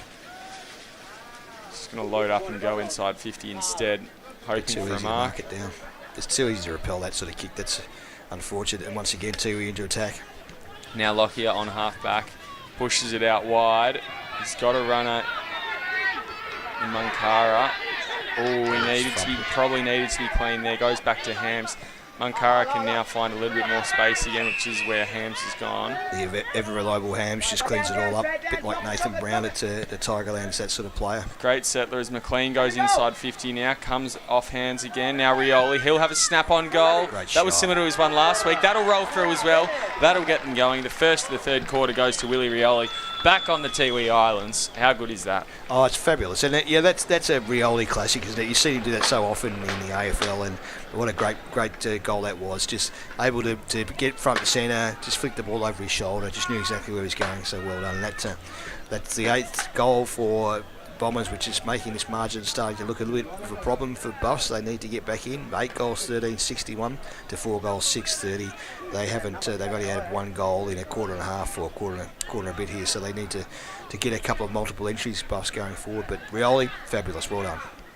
31-point margin. They say 32 is typically the magic number in footy. I think something like 90 or 95% of games get to 32 points. That's game, set and match, so Buffs definitely need the next one here.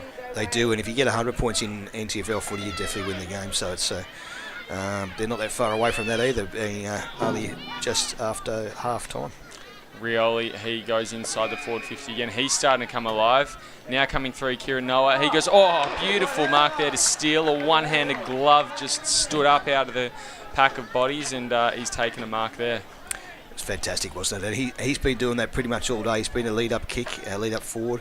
He's wearing the green armband, so I don't know if he's the vice-captain today, but he's doing a fabulous job, and big ruckman, and he's a pretty good kick on goal, so we'll see what he does here. Looks like all the Bombers wearing that green armband for umpire appreciation round, but Steele comes in now. Ooh, he's made the umpire work, but he likes it, and he becomes our first multiple goal kicker of the afternoon. Yeah, fabulous kick from Jack Steele, and he just plays this ground so well, doesn't he? He knows exactly where he's going to kick the ball. He aims to the left-hand corner at that time, and was able to get the ball to come back. Look, that's the benefit, as we talked about in our first quarter, of having that big, solid ruckman who can kick goals too. Makes a great difference to the way things go. It's an extra forward, and it makes it difficult for defenders because they don't always know where he is. He's running forward, he's a spare behind or in front of the ball, and if he can kick goals too, it makes a great difference to the way the game's played. And it's a pretty handy lead now. It's 37 points, so almost, as we said, the point where the alarm bell should be ringing for the Buffs. They need to get a couple back real quick. Tap down. No, Blackney Noda will go and chase the ball. He's playing well, isn't he, Noda? And his versatility and I guess agility makes him an extra midfield as well once that ruck contest is done. He's been having a really good year, Blackney Noda. Just worried he might have gone off injured last week as the standard dog on the field has appeared. Tick it off your bingo cards. Here comes Clark on the back flank. At 5 minutes 32, third quarter for those that had perhaps a glass of shandy on that one. So, yeah, it should be something that we all have a little laugh about. He's not going off the field either, too, the dog there. And the ball now from Dunn kicked onto the back flank. Cantilla not tempted by the extra man on the field. Handball will keep going. Gee, that's fast. Cantilla kept going, picked up his work into the forward line. He goes Thompson, too easy. Opens up the angle, snaps it across. He's shanked that one. Just hasn't hit that one right either. He had a half an hour to have a shot on goal. There was no one within QE of him. Probably 20 metres away, so unfortunate. But gee, it was a good bit of play from Tiwi. That the tap out of the ruck, the handball forward, and fabulous play in the dog-assisted goal. Shot on goal. Stokes brings it back inboard. Looking for Tashawn Wright. That's a really good resetting kick. It is. They're into the midfield now. A couple of kicks out of the goal line. Wright pushed as he got rid of it. Should be a free kick downfield, not played. Cooper will take it inside 50. He can do what Thompson didn't down the other end. Also had plenty of time. And then he was sort of pushed afterwards as well there by Briston. Needs to be careful there. He doesn't give away a free kick. And I think players, they think, gee, I hope I don't spray it. And then what happens is that gets in your brain, you do spray it. So it's a psychological thing, because probably at training that 9 times out of 10 they'd get that through the middle. That's the one you get, yeah. Yep. Bringing it back in now to Hams, ever reliable. Goes to McLean in the middle. The dynamic duo pairing up again. Good run through too. Lukoviak now of the Mahale variety. Oh, his kick intercepted. And now Jacob Lukoviak just trying to wrestle his way through. Ping for holding the ball. Yeah, should be. He didn't make any attempt to get rid of it, and that's a great call from the umpire. Now Atkinson, he kicks inside to the top of the goal square. McLean just lurking at the back, read it best. Pushed it out wide looking for Lockyer. He'll turn and go. Takes a bounce. Goes a short one over the top. Finds Blackney Noda. Brilliant pace for the ruckman. He's infringed Clark there as Jason Currid-Cutameri Jr. Advantage will be called as the ball finds itself in the lap of Cooper. He now pushed it into the pot, looking for Cooper. So Nathaniel kicks it to Michael Cooper, who will have another shot. Oh no, he won't. He'll pass it off. Yep, that's a good move. It's hard from that pocket. That's a bit much of a dead pocket right of screen for us. So it's a good move to get it off, and he's a goal kicker. So let's hope we can get another one up for Buffs here. Lockie Gill would be wanting this one. Hasn't kicked a goal so far today. In a great position here, right in front. He's going to be kicking from about 40 out. Ooh, it's floating in the wind, but it's gone through for a goal. Good kick, great kick on goal, and that's the one that Buffs definitely needed to stay in touch here. That margin back to 31 points, 9-14-68 to the Buffaloes, 5-7-37. And I think the interesting point of this scoreline is the scoring shots. 9-14 means it's 23-12. They're almost double their scoring shots today, the Tiwi Bombers. And you'd say that'd be the same on the scorecard if you were keeping track of the inside 50s too, because there's been a couple that sprayed, a couple of rebounds. So they're really dominating getting that ball forward. So one of the things that the Buffs can work on though is to keep presenting each time, keep doing the things they're doing. They were lucky to get, well, not lucky, they were given a free kick there, but they used it well and got the ball moving very quickly when they had the opportunity.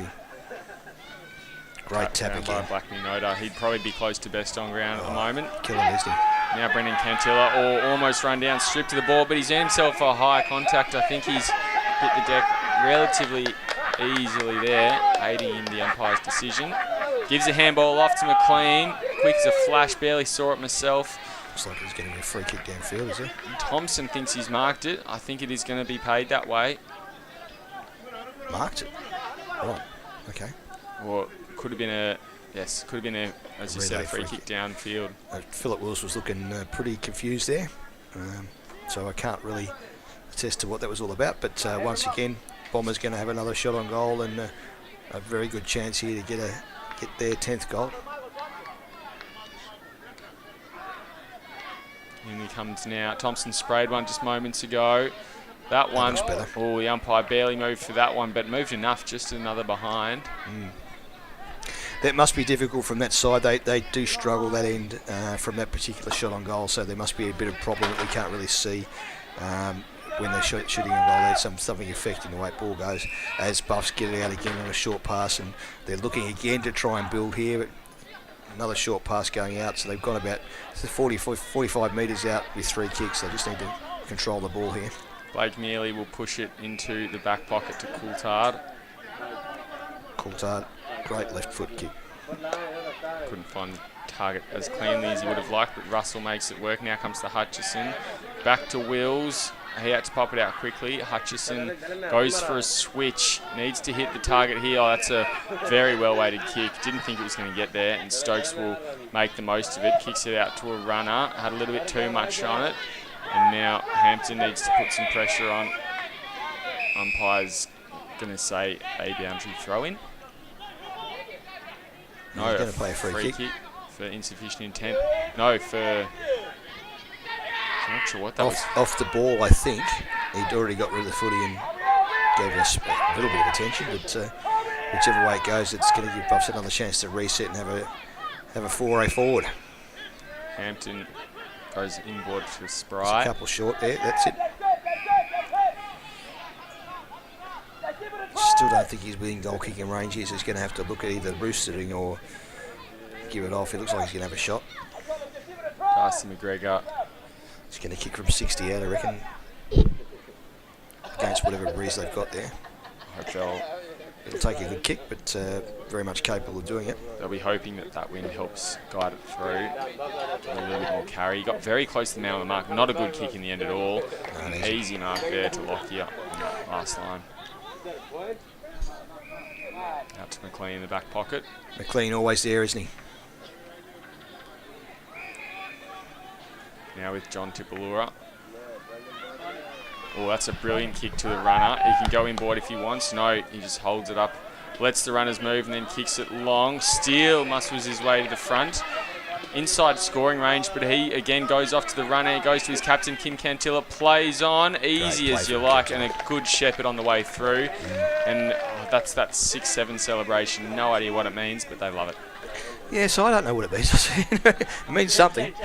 But that's a very, very strong attack on footy from Steele there, just able to muscle his way forward and grab that mark out of the air. And his skills on boot are fantastic, his disposal skills. Just played it for his captain to run onto, and that's the sort of kick you like forward if you're a small forward, just to bounce in front of you there so you can run on and have a good shot on goal. In the end, there was no pressure on him at all. So 10-15, 75, so very, very strong scoreline to Buffs, sitting at 5 goals, 7-37. So they've only kicked 2 goals since quarter time.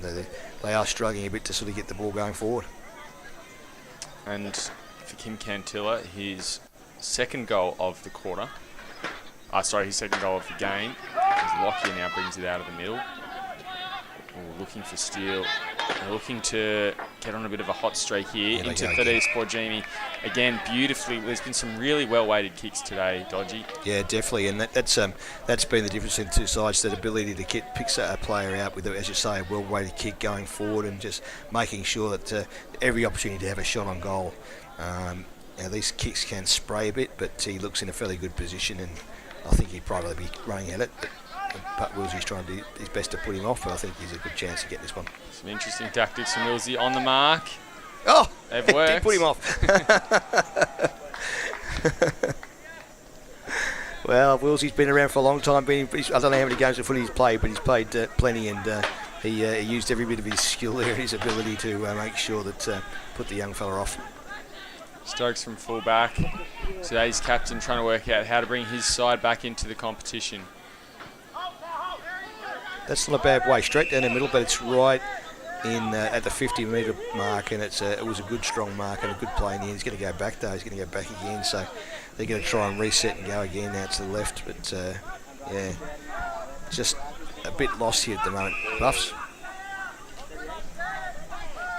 As Buffs trying to build again out of the back line into the midfield. A strong mark in there. It's going to get run and go and look for an opportunity going forward. Coulthard goes down the line. Oh, just spills through hands. Cooper there to Crum at the back. Can he make amends? No, the same as last time again. It sprays it across the fat side, and that one hasn't even scored. A couple of players, senior players at footy training this week, you're going to have to say, listen, just calm it down a little bit and just take your extra step and straighten and have a shot on goal, and you'll be a champion, because he's all over the game. He's exciting, but just quite that disposal's let him down a couple of times now. Second time he's done that this quarter alone. Yet to kick a goal today, Michael Cooper. it's a heartbreaker if you're a player getting the ball forward too, because you see that your players got free and you've won it, but sprays the ball like that, it sort of makes your heads drop a little bit. Tipalua try to mark, bounces off his hands and spills over the boundary line.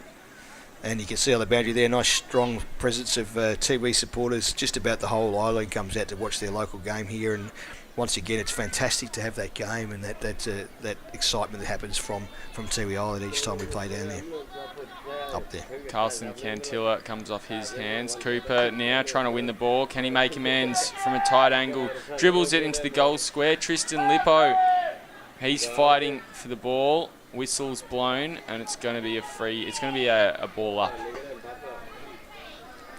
Interesting, Lippo's been able to play a bit. When he does some stuff, he's pretty exciting too, a bit like Cooper. It's an interesting grabber kick, interesting option, dangerous option in the defensive 50 Terrible from the Bombers. Terrible. Nathaniel Cooper now trying to win the ball. They're going to get a goal. Paddled forward by Francis Tipping-Woody. Now Mealy, he gets it there, looking for Kalen Russell. Francis Tipping-Woody again getting out. There's plenty of blue jumpers, but they just can't win it at the moment. Yeah, and they're doing they're running in packs, and that's where I think one of the issues is for Buffs. There's too many people running at the ball at the same time. Try to get to position. Trust your player to get the ball and try to get to position so you've got an option when you go forward to take a mark and run towards goal. Got to kick forward, but only as far as Brennan Cantilla, and now they're going for a switch. Is that a coach killer? Oh, nearly tripped him on the line. Luca Gui trying to work it through. Ball is still in play. I think the umpire's whistle is gone, and it's going to go to Luca Gui. Yeah, he deserved that, and that's against the run of play. As you said, a coach killer coming out of the back line from Tiwi this time. And you mentioned he looks like he's potentially carrying an injury. That hip is looking a little bit ginger just in the way he's walking. And they get a goal for their troubles. But that's his second, right? That is his second. Yeah, so he's a multiple goal kicker for Buffs, and that's just goes to show the strength of. And we were talking before about the way a Buffs playing. They just all tend to run two or three at the ball at the same time. If they could just get one or two on them, those guys spreading a little bit and running and spreading a little bit and splitting down the ground, gives them options to go forward. But when they look up, they've got no one to kick to, and they've got to do that hurry kick forward. But when they have done that, they've looked strong, and that's what they've done the first two games of the year where they won. Yeah, it's similar to Palmerston last night, and Buffalo's probably a stronger side than Palmerston were, but despite somewhat of a flattering scoreline at the moment, there's still plenty of things that they are learning from today's game. They can keep going and learning in that final quarter, trying to replicate and perfect some of their structures and plays. As Munkara, he paddles it down to himself a couple of times before it's extracted there, and Stokes running through. He ran into a brick wall, had to duck and get a handball away. Now Munkara gets a handball forward. They could be away here. They are. Here comes Jason Puruntatameri. Has a shot on goal, bursting out of the middle, through for a behind.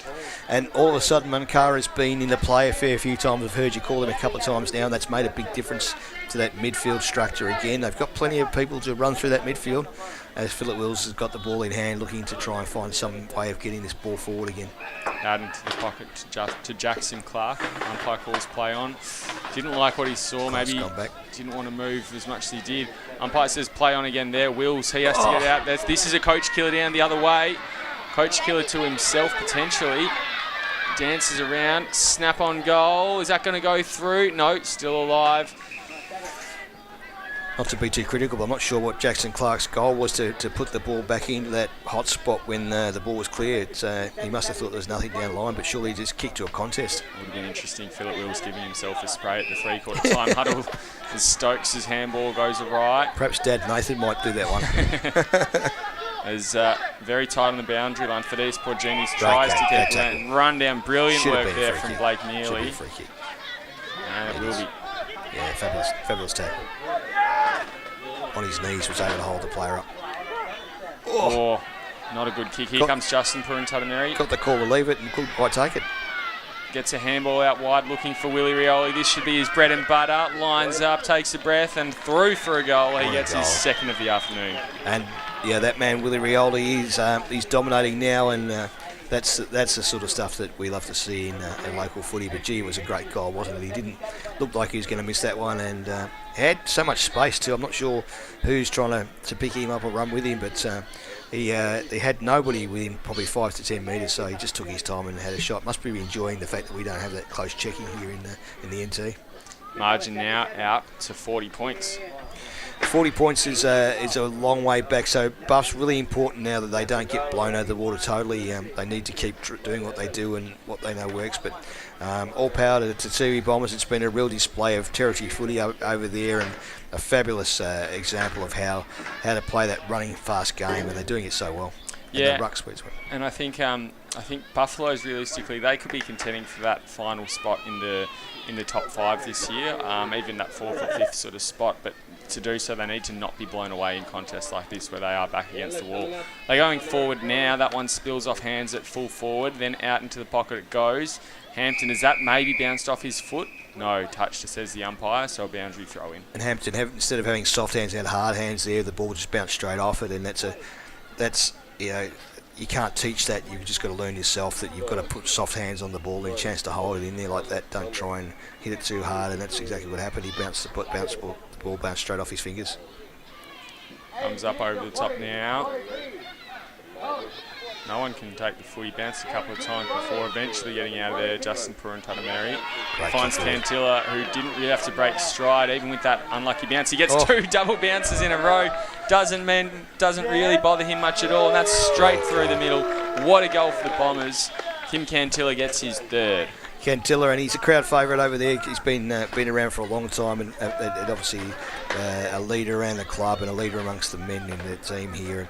He just, like, that ground over there is so hard at the moment. They've had no rain on Tiwi at all, so the ball, although he mucked up the bounce twice, it came up straight again, and he was able to run straight on it. So a bit lucky there, but the pace going forward was the key, and great ability to kick towards a goal, and great left foot goal there to give Tiwi their 11th goal. So 11 goals, 1783 to 6 goals, 743. Starting to look very, very uncomfortable for Buffs here.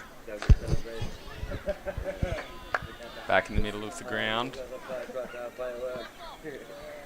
Won the tap that time. Don't think there can be much longer in this quarter as Spry works it forward.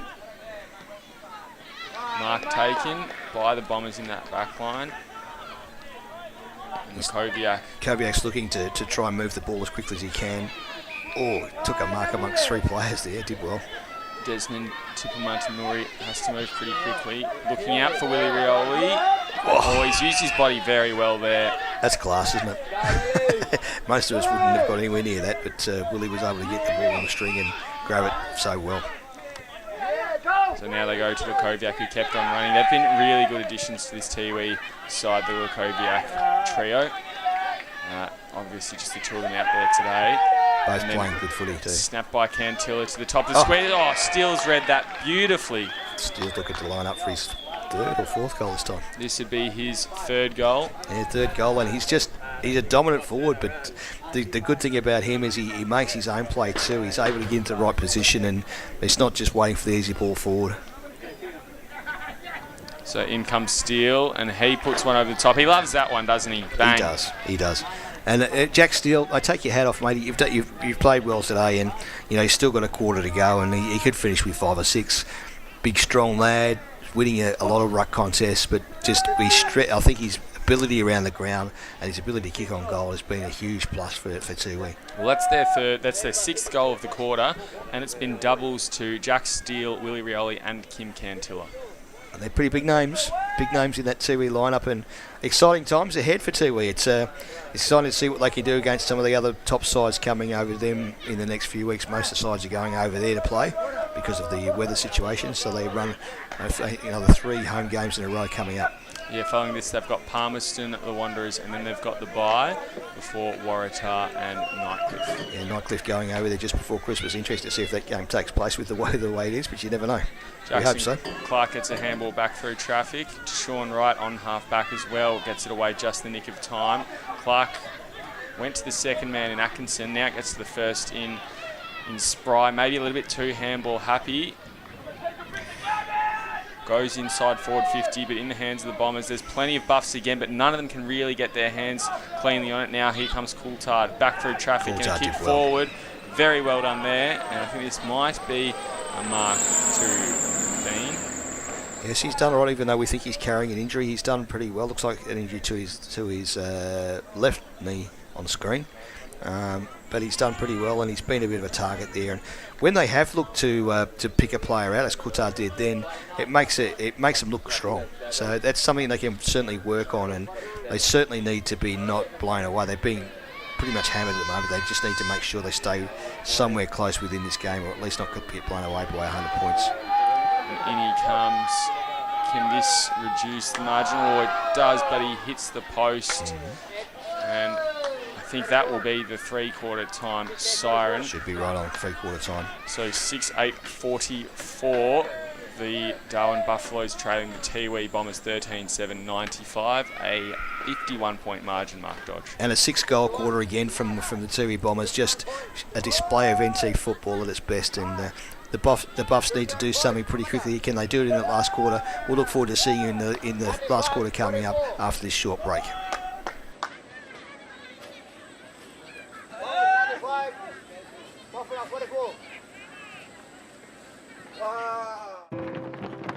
We're for being in it together. Like Danny's team. She'll be captain next year. For real? For real! Or like this couple, celebrating their anniversary. 29 years today. 30? Whoops, awkward. Well, congrats either way. And Sarah. She loves walking at East Point every Saturday with her besties. Keep up. I'm trying, Sarah. TIO, we're for Territorians. Kazali's Palmerston, where you're always welcome. Our cafe is the perfect place to unwind while the kids let loose in our fully supervised kids club. From our weekly lunch deals to nightly dinner specials, great steak, schnitzels, all your favourite pub classics and modern Asian cuisine. A great selection of drinks, tasty meals, a bit of friendly competition and the best sport. Kazali's has got you sorted. Check out what's happening at kazalisnt.com.au. Are you ready to beat the coach? This ain't no regular thing. Came for the ring, you know what I mean. I shoot my shot and it's clean. This is my city, yeah, this is my team. If you talk Play now at supercoach.com.au.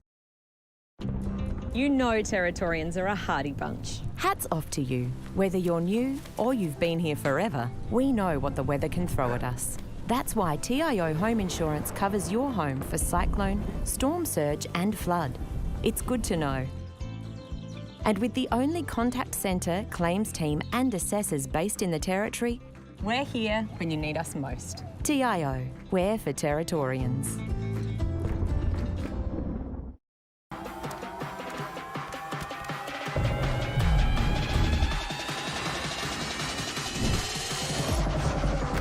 Bring it up, up. Bring it back, bring it back, bring it back. Bring it back, up, up. Bring it back, bring it back. Top End Footy is back. It's fast, tough and a pure display of Territory passion. From the heat of the day to the electricity of the night games, every clash is fierce. Each moment better than the last. Goal! They're into front! This is our game, our way. Top End Footy. Nothing comes close.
Welcome back to the TIO NTFL season round 5 clash here from Wurrumiyanga Oval between Darwin Buffaloes and Tiwi Bombers. Tiwi Bombers with a handy lead at this stage, Will. Yeah, they improved their margin by 27 points in that quarter. 6-5-41, they kicked to 2-2-14 for a total margin of 51 points. So really that premiership quarter is where the damage was done. 6 goals they kicked, 2 each to Kim Cantilla, to Willie Rioli and to Jack Steele.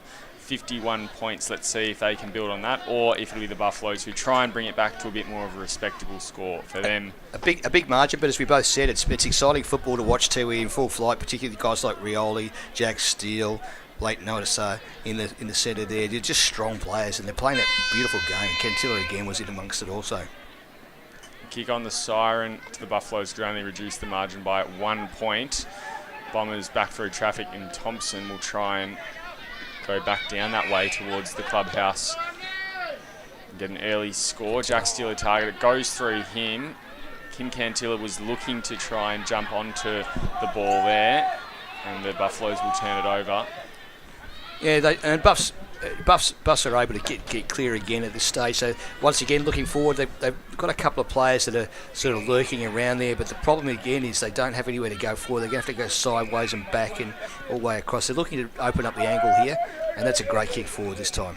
So ball marked by Gooey in the back line. He started in the middle. We said he think he might be carrying a hip injury, and he could potentially have added something to their midfield.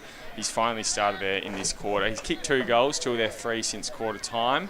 Ball comes through now to Lukoviak in the back line. Pretty easy clearance again for Tiwi here, and they're looking to get that run game going again. Kicked a bit too wide this time. The ball's got out of bounds on the full. Be a free kick.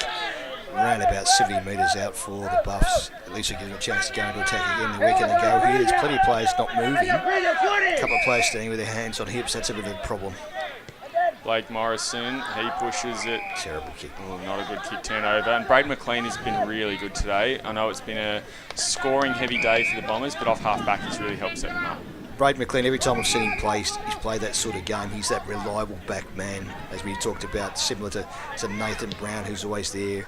And he's once described as the chuck's cloth. He cleans up everything when there's a mess. Steele wrapped up. His arm was pinned, so needs to be careful there. I don't know if he's going to get a free kick there for a dangerous tackle. No, it's a free kick going the way of the Buffs for holding the ball. A tough decision, but there we go. Jackson Clark again to take the ball, running out, looking at option wide. That's a good kick this time for Jacko.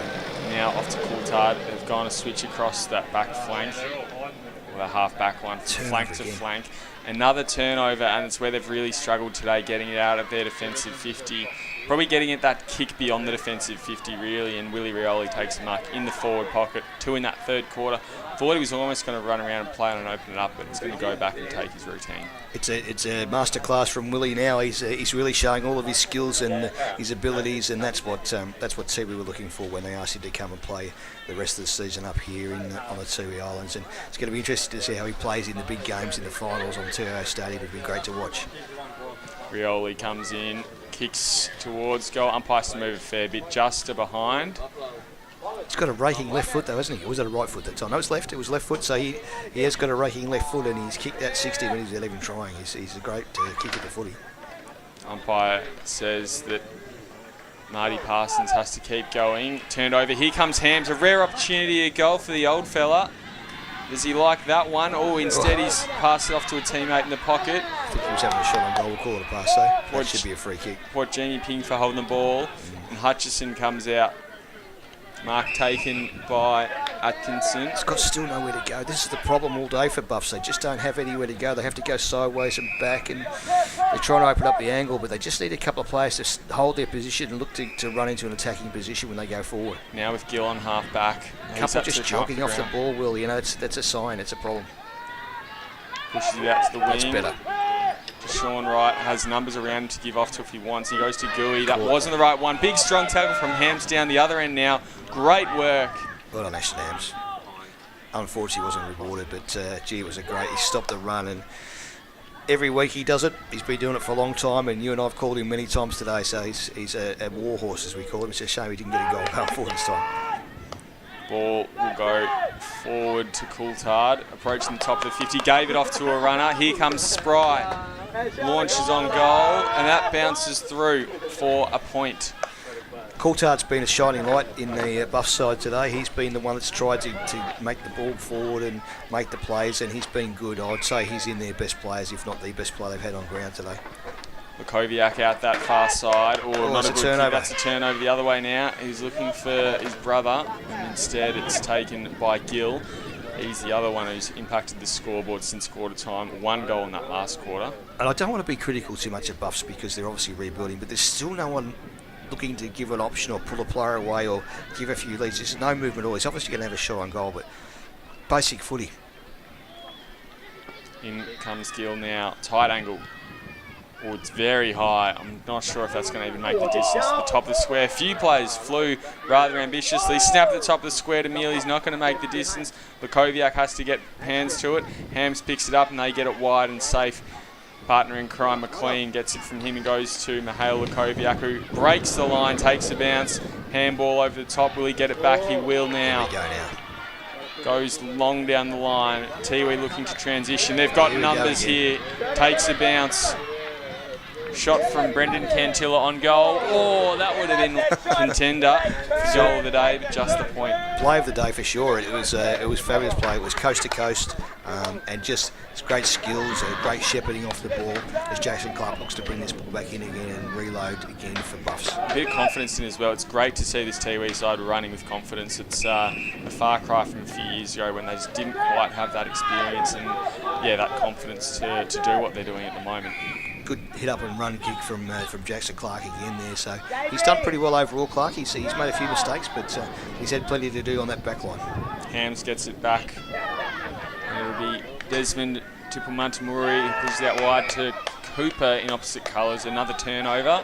He's taken a step and was forced to move. I'm not sure if it was the right move. Coulthard now lines up and puts that one over the umpire's head. The first goal of the last quarter. Yeah, Coulthard's been a shining light there. Cooper just didn't want to have a shot on goal, and young players like that, they've got to have a bit of leadership around, telling him, have a shot on goal, mate. Look for an option, and they'll come good. I mean, they're rebuilding and they're building this side. And they're trying to build around some young, good, fit players like that. So hopefully going forward, we're going to see him in the best players. But he's certainly exciting. Coulthard, great game from him, and that gets the Buffs 7th goal. So they're sitting on 7-9-51 to this massive score of 13-19, 97 to Tiwi Bombers. They'll be well over 100 points by the time they finish this game, and that's a big percentage booster for them when we get to the business end of the season. Absolutely, nearly approaching that triple figure score, I should say, rather for the Tiwi Bombers.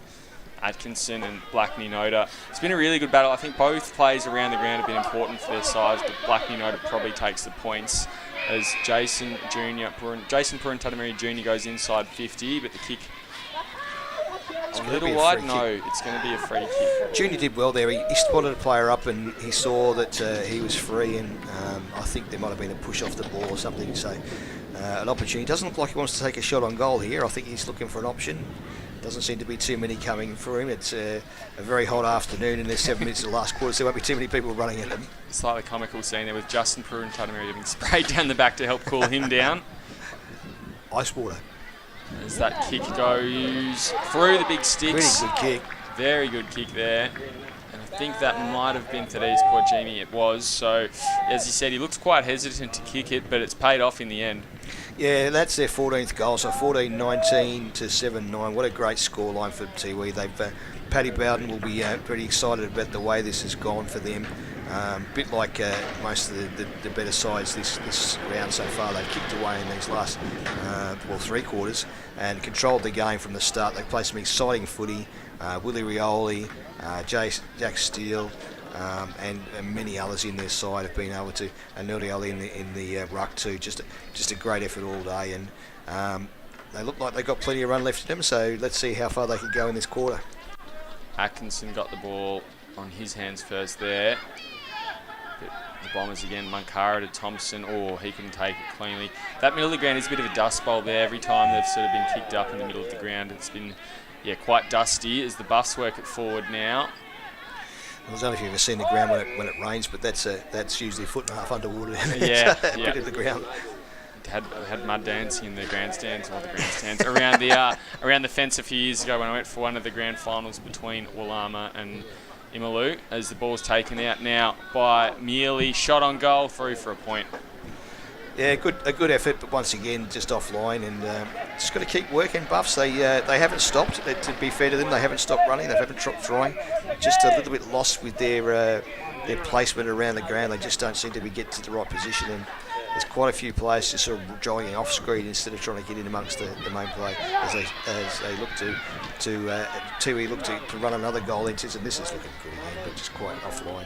Thompson's had a few of those today, just couldn't convert that one through. He's an exciting player too. Thompson's one of those breed of young players who just needs to sort of practice their disposal, but that's their very style of game. They love that run and chip game, and if they get in the right position, they're great to watch. Stokes pushes it out, or intercepted by Thompson.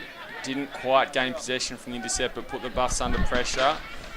And now across, or just need to make sure they don't give anything up easy here. Clark has got Cooper on short, goes to him, made sure it was short and sharp, and out to Spry. Spry didn't have as much time as he thought he did there. Look to give it off. Here we go. Good Russell, he does now. Coulthard back through traffic, his little 360, pushes on his left inside the forward pocket, comes off hands. There's a few players in Bombers jumpers there. They should make it work. McLean back now with Hams, gives it off to a runner who's come through for the 1-2, and out to John Tipalura. He can turn and go. He's got nobody within 10 metres of him, and that happens when games are like this, where games are blown out and they've got such a big margin. It's hard to keep chasing. It is hard to keep going, especially in this heat. But it looks like another shot on goal this time, and this one's going to be a very, very welcome goal if they get their 15th goal for the day. Carlson Cantilla. Yeah, the Cantilla team have pretty much dominated, haven't they, most of the day here, and I don't know what his kicking ability is like, but he's in a good position, in the dead pocket, but good chance here. Kicked one goal in that first quarter. The second of the afternoon for the Tiwi Bombers. He's now got one in the fourth quarter as well. That is a beautiful kick. He's worked the wind beautifully, and there's been a goal kicked by Cantilla in every quarter. The first and fourth to Carlson, and Kim got one in the second and two in the third. So the Cantilla Tiwi Bombers. But yeah, look, it was great, and that's a difficult shot. That's the hardest kick in Tiwi footy, that one to get that goal, and he just worked the wind beautifully and was able to kick that goal straight through like it was so easy. So they're sitting on 15 goals, 20, a massive scoreline of 110 to the Darwin Buffs sitting on 7 goals, 10, 52.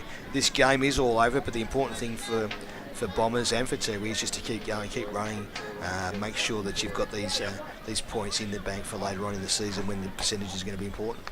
Yeah, particularly for the Buffs. They've got a pretty tough task next Friday night against St Mary's in the bye after that, so they wouldn't want to go into that bye off the back of two really big losses. This one's already looking beyond them, but if they can keep a little bit of wind in their sails, it'll just sort of hold their percentage at something which can be competitive later in the season. Hands the free kick on half back. He goes for the switch. Dangerous switch. He must have known what he's doing, but gee, it was right in the hot spot, right at the top of the podium. Oh, those two have telekinesis, those Hams and McLean, so I think he knew exactly where he was kicking it. Good mark. And now with Justin Puruntatameri. He's played pretty well too today, Justin, I thought. Overall, he's been a good solid runner off that back line. Marked by John Tipalura. Told to move. Cooper's coming in close. A bit too much momentum meant Cooper couldn't change direction with Tipalura, who goes to centre half forward, high half forward. Lockyer picks it up on the turnaround. Lockyer and again. Inside 50, he goes, Francis tipping Woody, gets a handball out wide. Blind turn, and then a tap from Carlson Cantilla. Brendan Cantilla kicks on goal, and that hits the roof, and it's out of bounds on the full. How good was that tap from Carlson Cantilla then? Just knew exactly what to do, get the ball going forward, and when you soak this far up, you can try a few things, and I think the coach is probably saying, look, just go for it, guys, play your normal game, and that's what they're certainly doing, opening this game right up. So 52 to 111. I think it's a 59-point margin. That's correct. Turnover again from Buffs. It looks like ball in dispute here, but once again, free kick off the ball. So it'll go against Cantilla. A little bit of high contact on the way through. Turnover, a bit of pressure from Munkara. Here comes Kim Cantilla, lays another tackle there. potentially a bit of high contact. Umpires let it go. Buffs are away through the middle of the ground. Russell gets it to the run of Tristan Lippo. He goes inside 50 with a bounce, then launches on goal. Umpires got to move a fair bit, and it's just through for a behind. No, he's got to throw the big sticks. Yeah, well done Tristan Lippo too, 9th junior, and he's playing some good footy down there at Buffs now. They're getting a few runs on the ball, and yeah, that was good play from Buffs that time. And they show they can do it. They've just got to get that consistency. They're just not consistent enough. But I think there's a bit to work on, and when they look back at this tape, they'll see some places where they can improve, and hopefully they can get things going a bit better going forward into round 6 through the Christmas break. Tristan Lippo going with the bold decision to wear the Under Armour skivvy. Yeah. The compression skivvy. I don't know if that's going to be helping with the heat at all. I think he's probably feeling a bit cold down there. with it feels like temperature at 42 degrees, you probably don't need it. No. Taken out by Atkinson. Handball over the top. Buffs trying to work it forward now. Oh, Hams hits the deck after some heavy contact. Better play from Buffs this time. Coulthard rolls round, opens it up. He has a shot on goal. Umpire doesn't move. Straight over to the now they're putting a little bit on. Yeah, look, and that's probably a sign of both sides tiring a little bit. But you know, it's good to see. They just need to keep at it. 64 points is not a bad day's work, even though you're up against 111. That's not a great result, but you need to keep that number of points going in the black column, just to make sure that later in the year, when things get tough, if they're fighting it out for the top 4 spot, that's going to help them later on. Similarly, Tiwi need to make sure that they don't let what is a good margin for them dwindle into something that they could have banked on later on in the season. I think at this point they're still more than 50 points up, but they'd want to make sure it doesn't get below that 50-point margin. No, they don't want to put the cue in the rack, as they say in the pundits, and make sure they keep pushing forward and at least defending their goals, if not looking to add 1 or 2 more themselves. Atkinson wins a hit out there, and then Straight a handball over his shoulder. If you don't mind, Gill running through, handballs it to Hams, who's recovered from that hit, gets it out to the run of McLean, pushes out wide by foot, and then he goes down the line. That's a good kick. Yeah, that's great. He just picked him out and put it in exactly the right position for a forward. Dunn goes into the forward pocket, looking on the fat side. Willie Rioli flew. No, it was Cantilla who flew. He's still on the ground. And then sock it off, but it hits the out-of-bounds post. Yeah, once again, the Tiwi Bombers just showing what you can do with some good, clever running football and some great disposal and picking out the right player at the right time. Comes out to Clark at fullback. He's had a lot of touches today, Clark. And his role's sort of seemingly changed over the last couple of years from that wing position just into possibly a little bit more of a slower position on half-back as his legs age with him, but probably into one where he needs to be more reliable by foot, where he has been as well. He might get it back here. I think he's probably having one of his best years so far. I've seen him playing some pretty good games, and he's always been reliable, but he's in amongst, he's a bit of a playmaker at the moment. Now with Spry, he goes out to Russell, gets a handball to the runner. Coulthard is circling there. They've kept going. They could get 3 in a row if they can make the most of this chain. The Buffaloes. Take your time. McBean, a long way from home, goes in. He's got 2 to pick from. Gooey will push it over the top as well. In the goal square all by himself is Tristan Lippo. And that's what they haven't done all game, to pick out that player going forward. So that's a great result for them. Michael Cooper it is. Michael Cooper with the compression shorts on, so he must be feeling the cold as well. So Cooper, he's had a few bad misses today running into goal, where he maybe just hasn't taken a breath at the right time. This one should be pretty regulation. Oh, umpire moves, but he gets it through.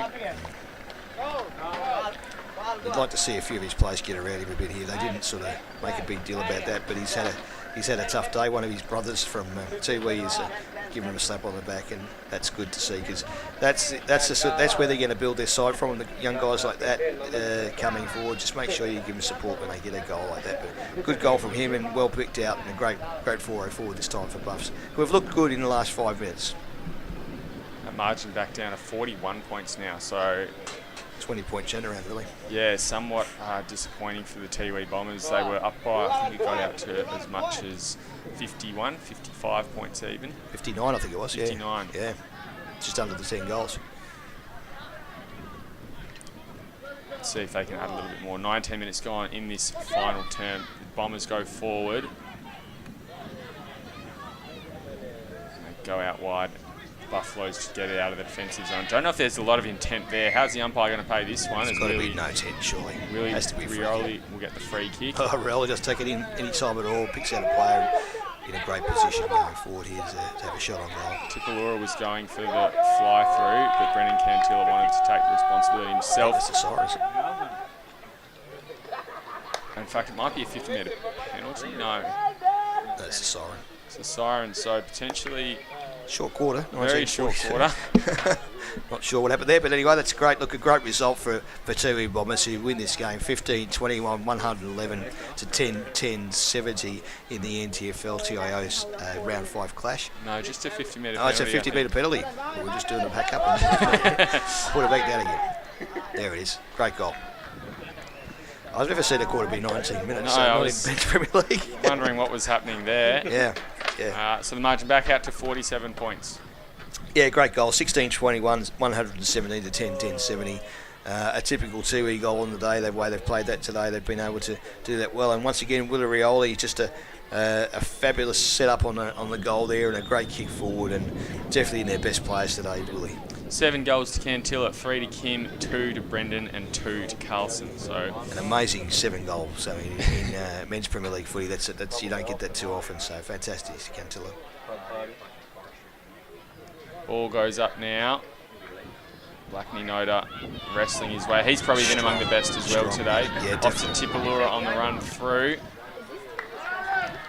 Not done yet. Oh, that's a great goal. They're putting a bit more pep onto this margin. What a goal that was. It was, and look, too, we've got that ability to know when to put the pedal down. In these sort of conditions, you can't run flat out all the time. You'll kill yourself. So they just know when to put the pressure on, and they just did that. They held back a little bit. Yes, Buff's got a couple of goals back, but gee, they just they kicked away again now to a massive lead. They're sitting at 17 goals, 21, 123, 10-10-70. So Paddy Bowden at the start of the game, he said to him, look, if you kick 17 goals, 21, would you be happy? He'd say definitely. Yeah, I think so, and particularly when you keep the opposition to 10-10, they banked the 4 points here. Yeah. And get back onto the winners list for the second time this year. And making a statement to the rest of the competition too. Come over here and play, but you're going to hit a fortress. There'll be a free kick in the middle of the ground going to Blackney Noda. He's definitely been amongst my best players today. In fact, it'll be Willie Rioli. Pushed it out to Ashton Hams, who'll be brought back again. Would love to see Hams sneak forward for a little goal. He's played a really reliable role in that back line for a couple of years now, but also with Palmerston for a season or two, premiership play with Banks in the reserve grade, and I think he started his career up here with the Tiwi Bombers almost 7 years ago now. At one stage a few years ago he signed with the Tigers, but that didn't work out, so we were the loss in that one. The ball Tigers were. Goes through for another point, and that margin now out to 54. And just a nice guy, Ashton Hams. He's a sort of bloke that he gets in, he helps his players. He's a good leader around the club and also a great person. So congratulations for him in his career so far, and he's not finished yet. Buffaloes again. It's been a bit of a double-edged sword coming out of their back line today. They just haven't been able to make it work. No, and as we click into 22 minutes, we hope you've enjoyed our broadcast today here from Wurrumiyanga Oval for the NTFL TIO Round 5 clash, with a massive lead currently to Tiwi Bombers, 124 to 70. Push out, there'll be a free kick going the way of the Buffs. Atkinson looking to come out to Hampton. Been quiet in this second half. He has. Maybe that injury is held him up a bit. Cooper takes a mark. He's done well there. He's shown a lot of promise today, Cooper, and now it comes over the top to Nathaniel Cooper, although Ashton Hams intercepts, gets it off to Lukoviak, and it looks like their defence has really stood up today and starting to find itself a lot more comfortably. Well, Ashton Hams and McLean, just that solid back line. Really, you can build a team around that, can't you? And they have. And Lukoviak adds, or both the Lukoviaks have added some height in there today as well. Some height and some ability, some good ability to run the ball, and also some good skills. As Tiwi be given a free kick in the forward line again here, looking to score their 18th goal. I can't quite see who that is. It's got the footy there. John Tipalura, who he kicked the last goal as well. So adding his name to the scorers list later in the piece. As they call it junk time, but it's not junk time because it goes on the score sheet and no one knows when you kicked them, so it's good. Absolutely. You could tell them that they were the two most important goals of the game. Yeah, you don't say it's junk time goals, you go, yep, just got a couple there. So in he comes looking for his second snag. Should be no problem here. He's a good kick of the footy and he's in a good position.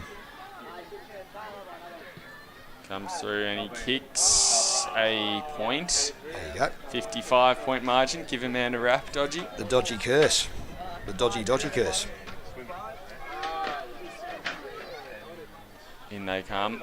The Buffs hoping. Oh, Tipping Woody. Cantilla's done very well there. And as your player, if you're playing in these sort of games where you're so far behind, you feel every step you take, it hurts your muscles. In fact, it's a 50-metre penalty. 50-metre penalties. Rather than a good pressure point. Should put them into a scoring position.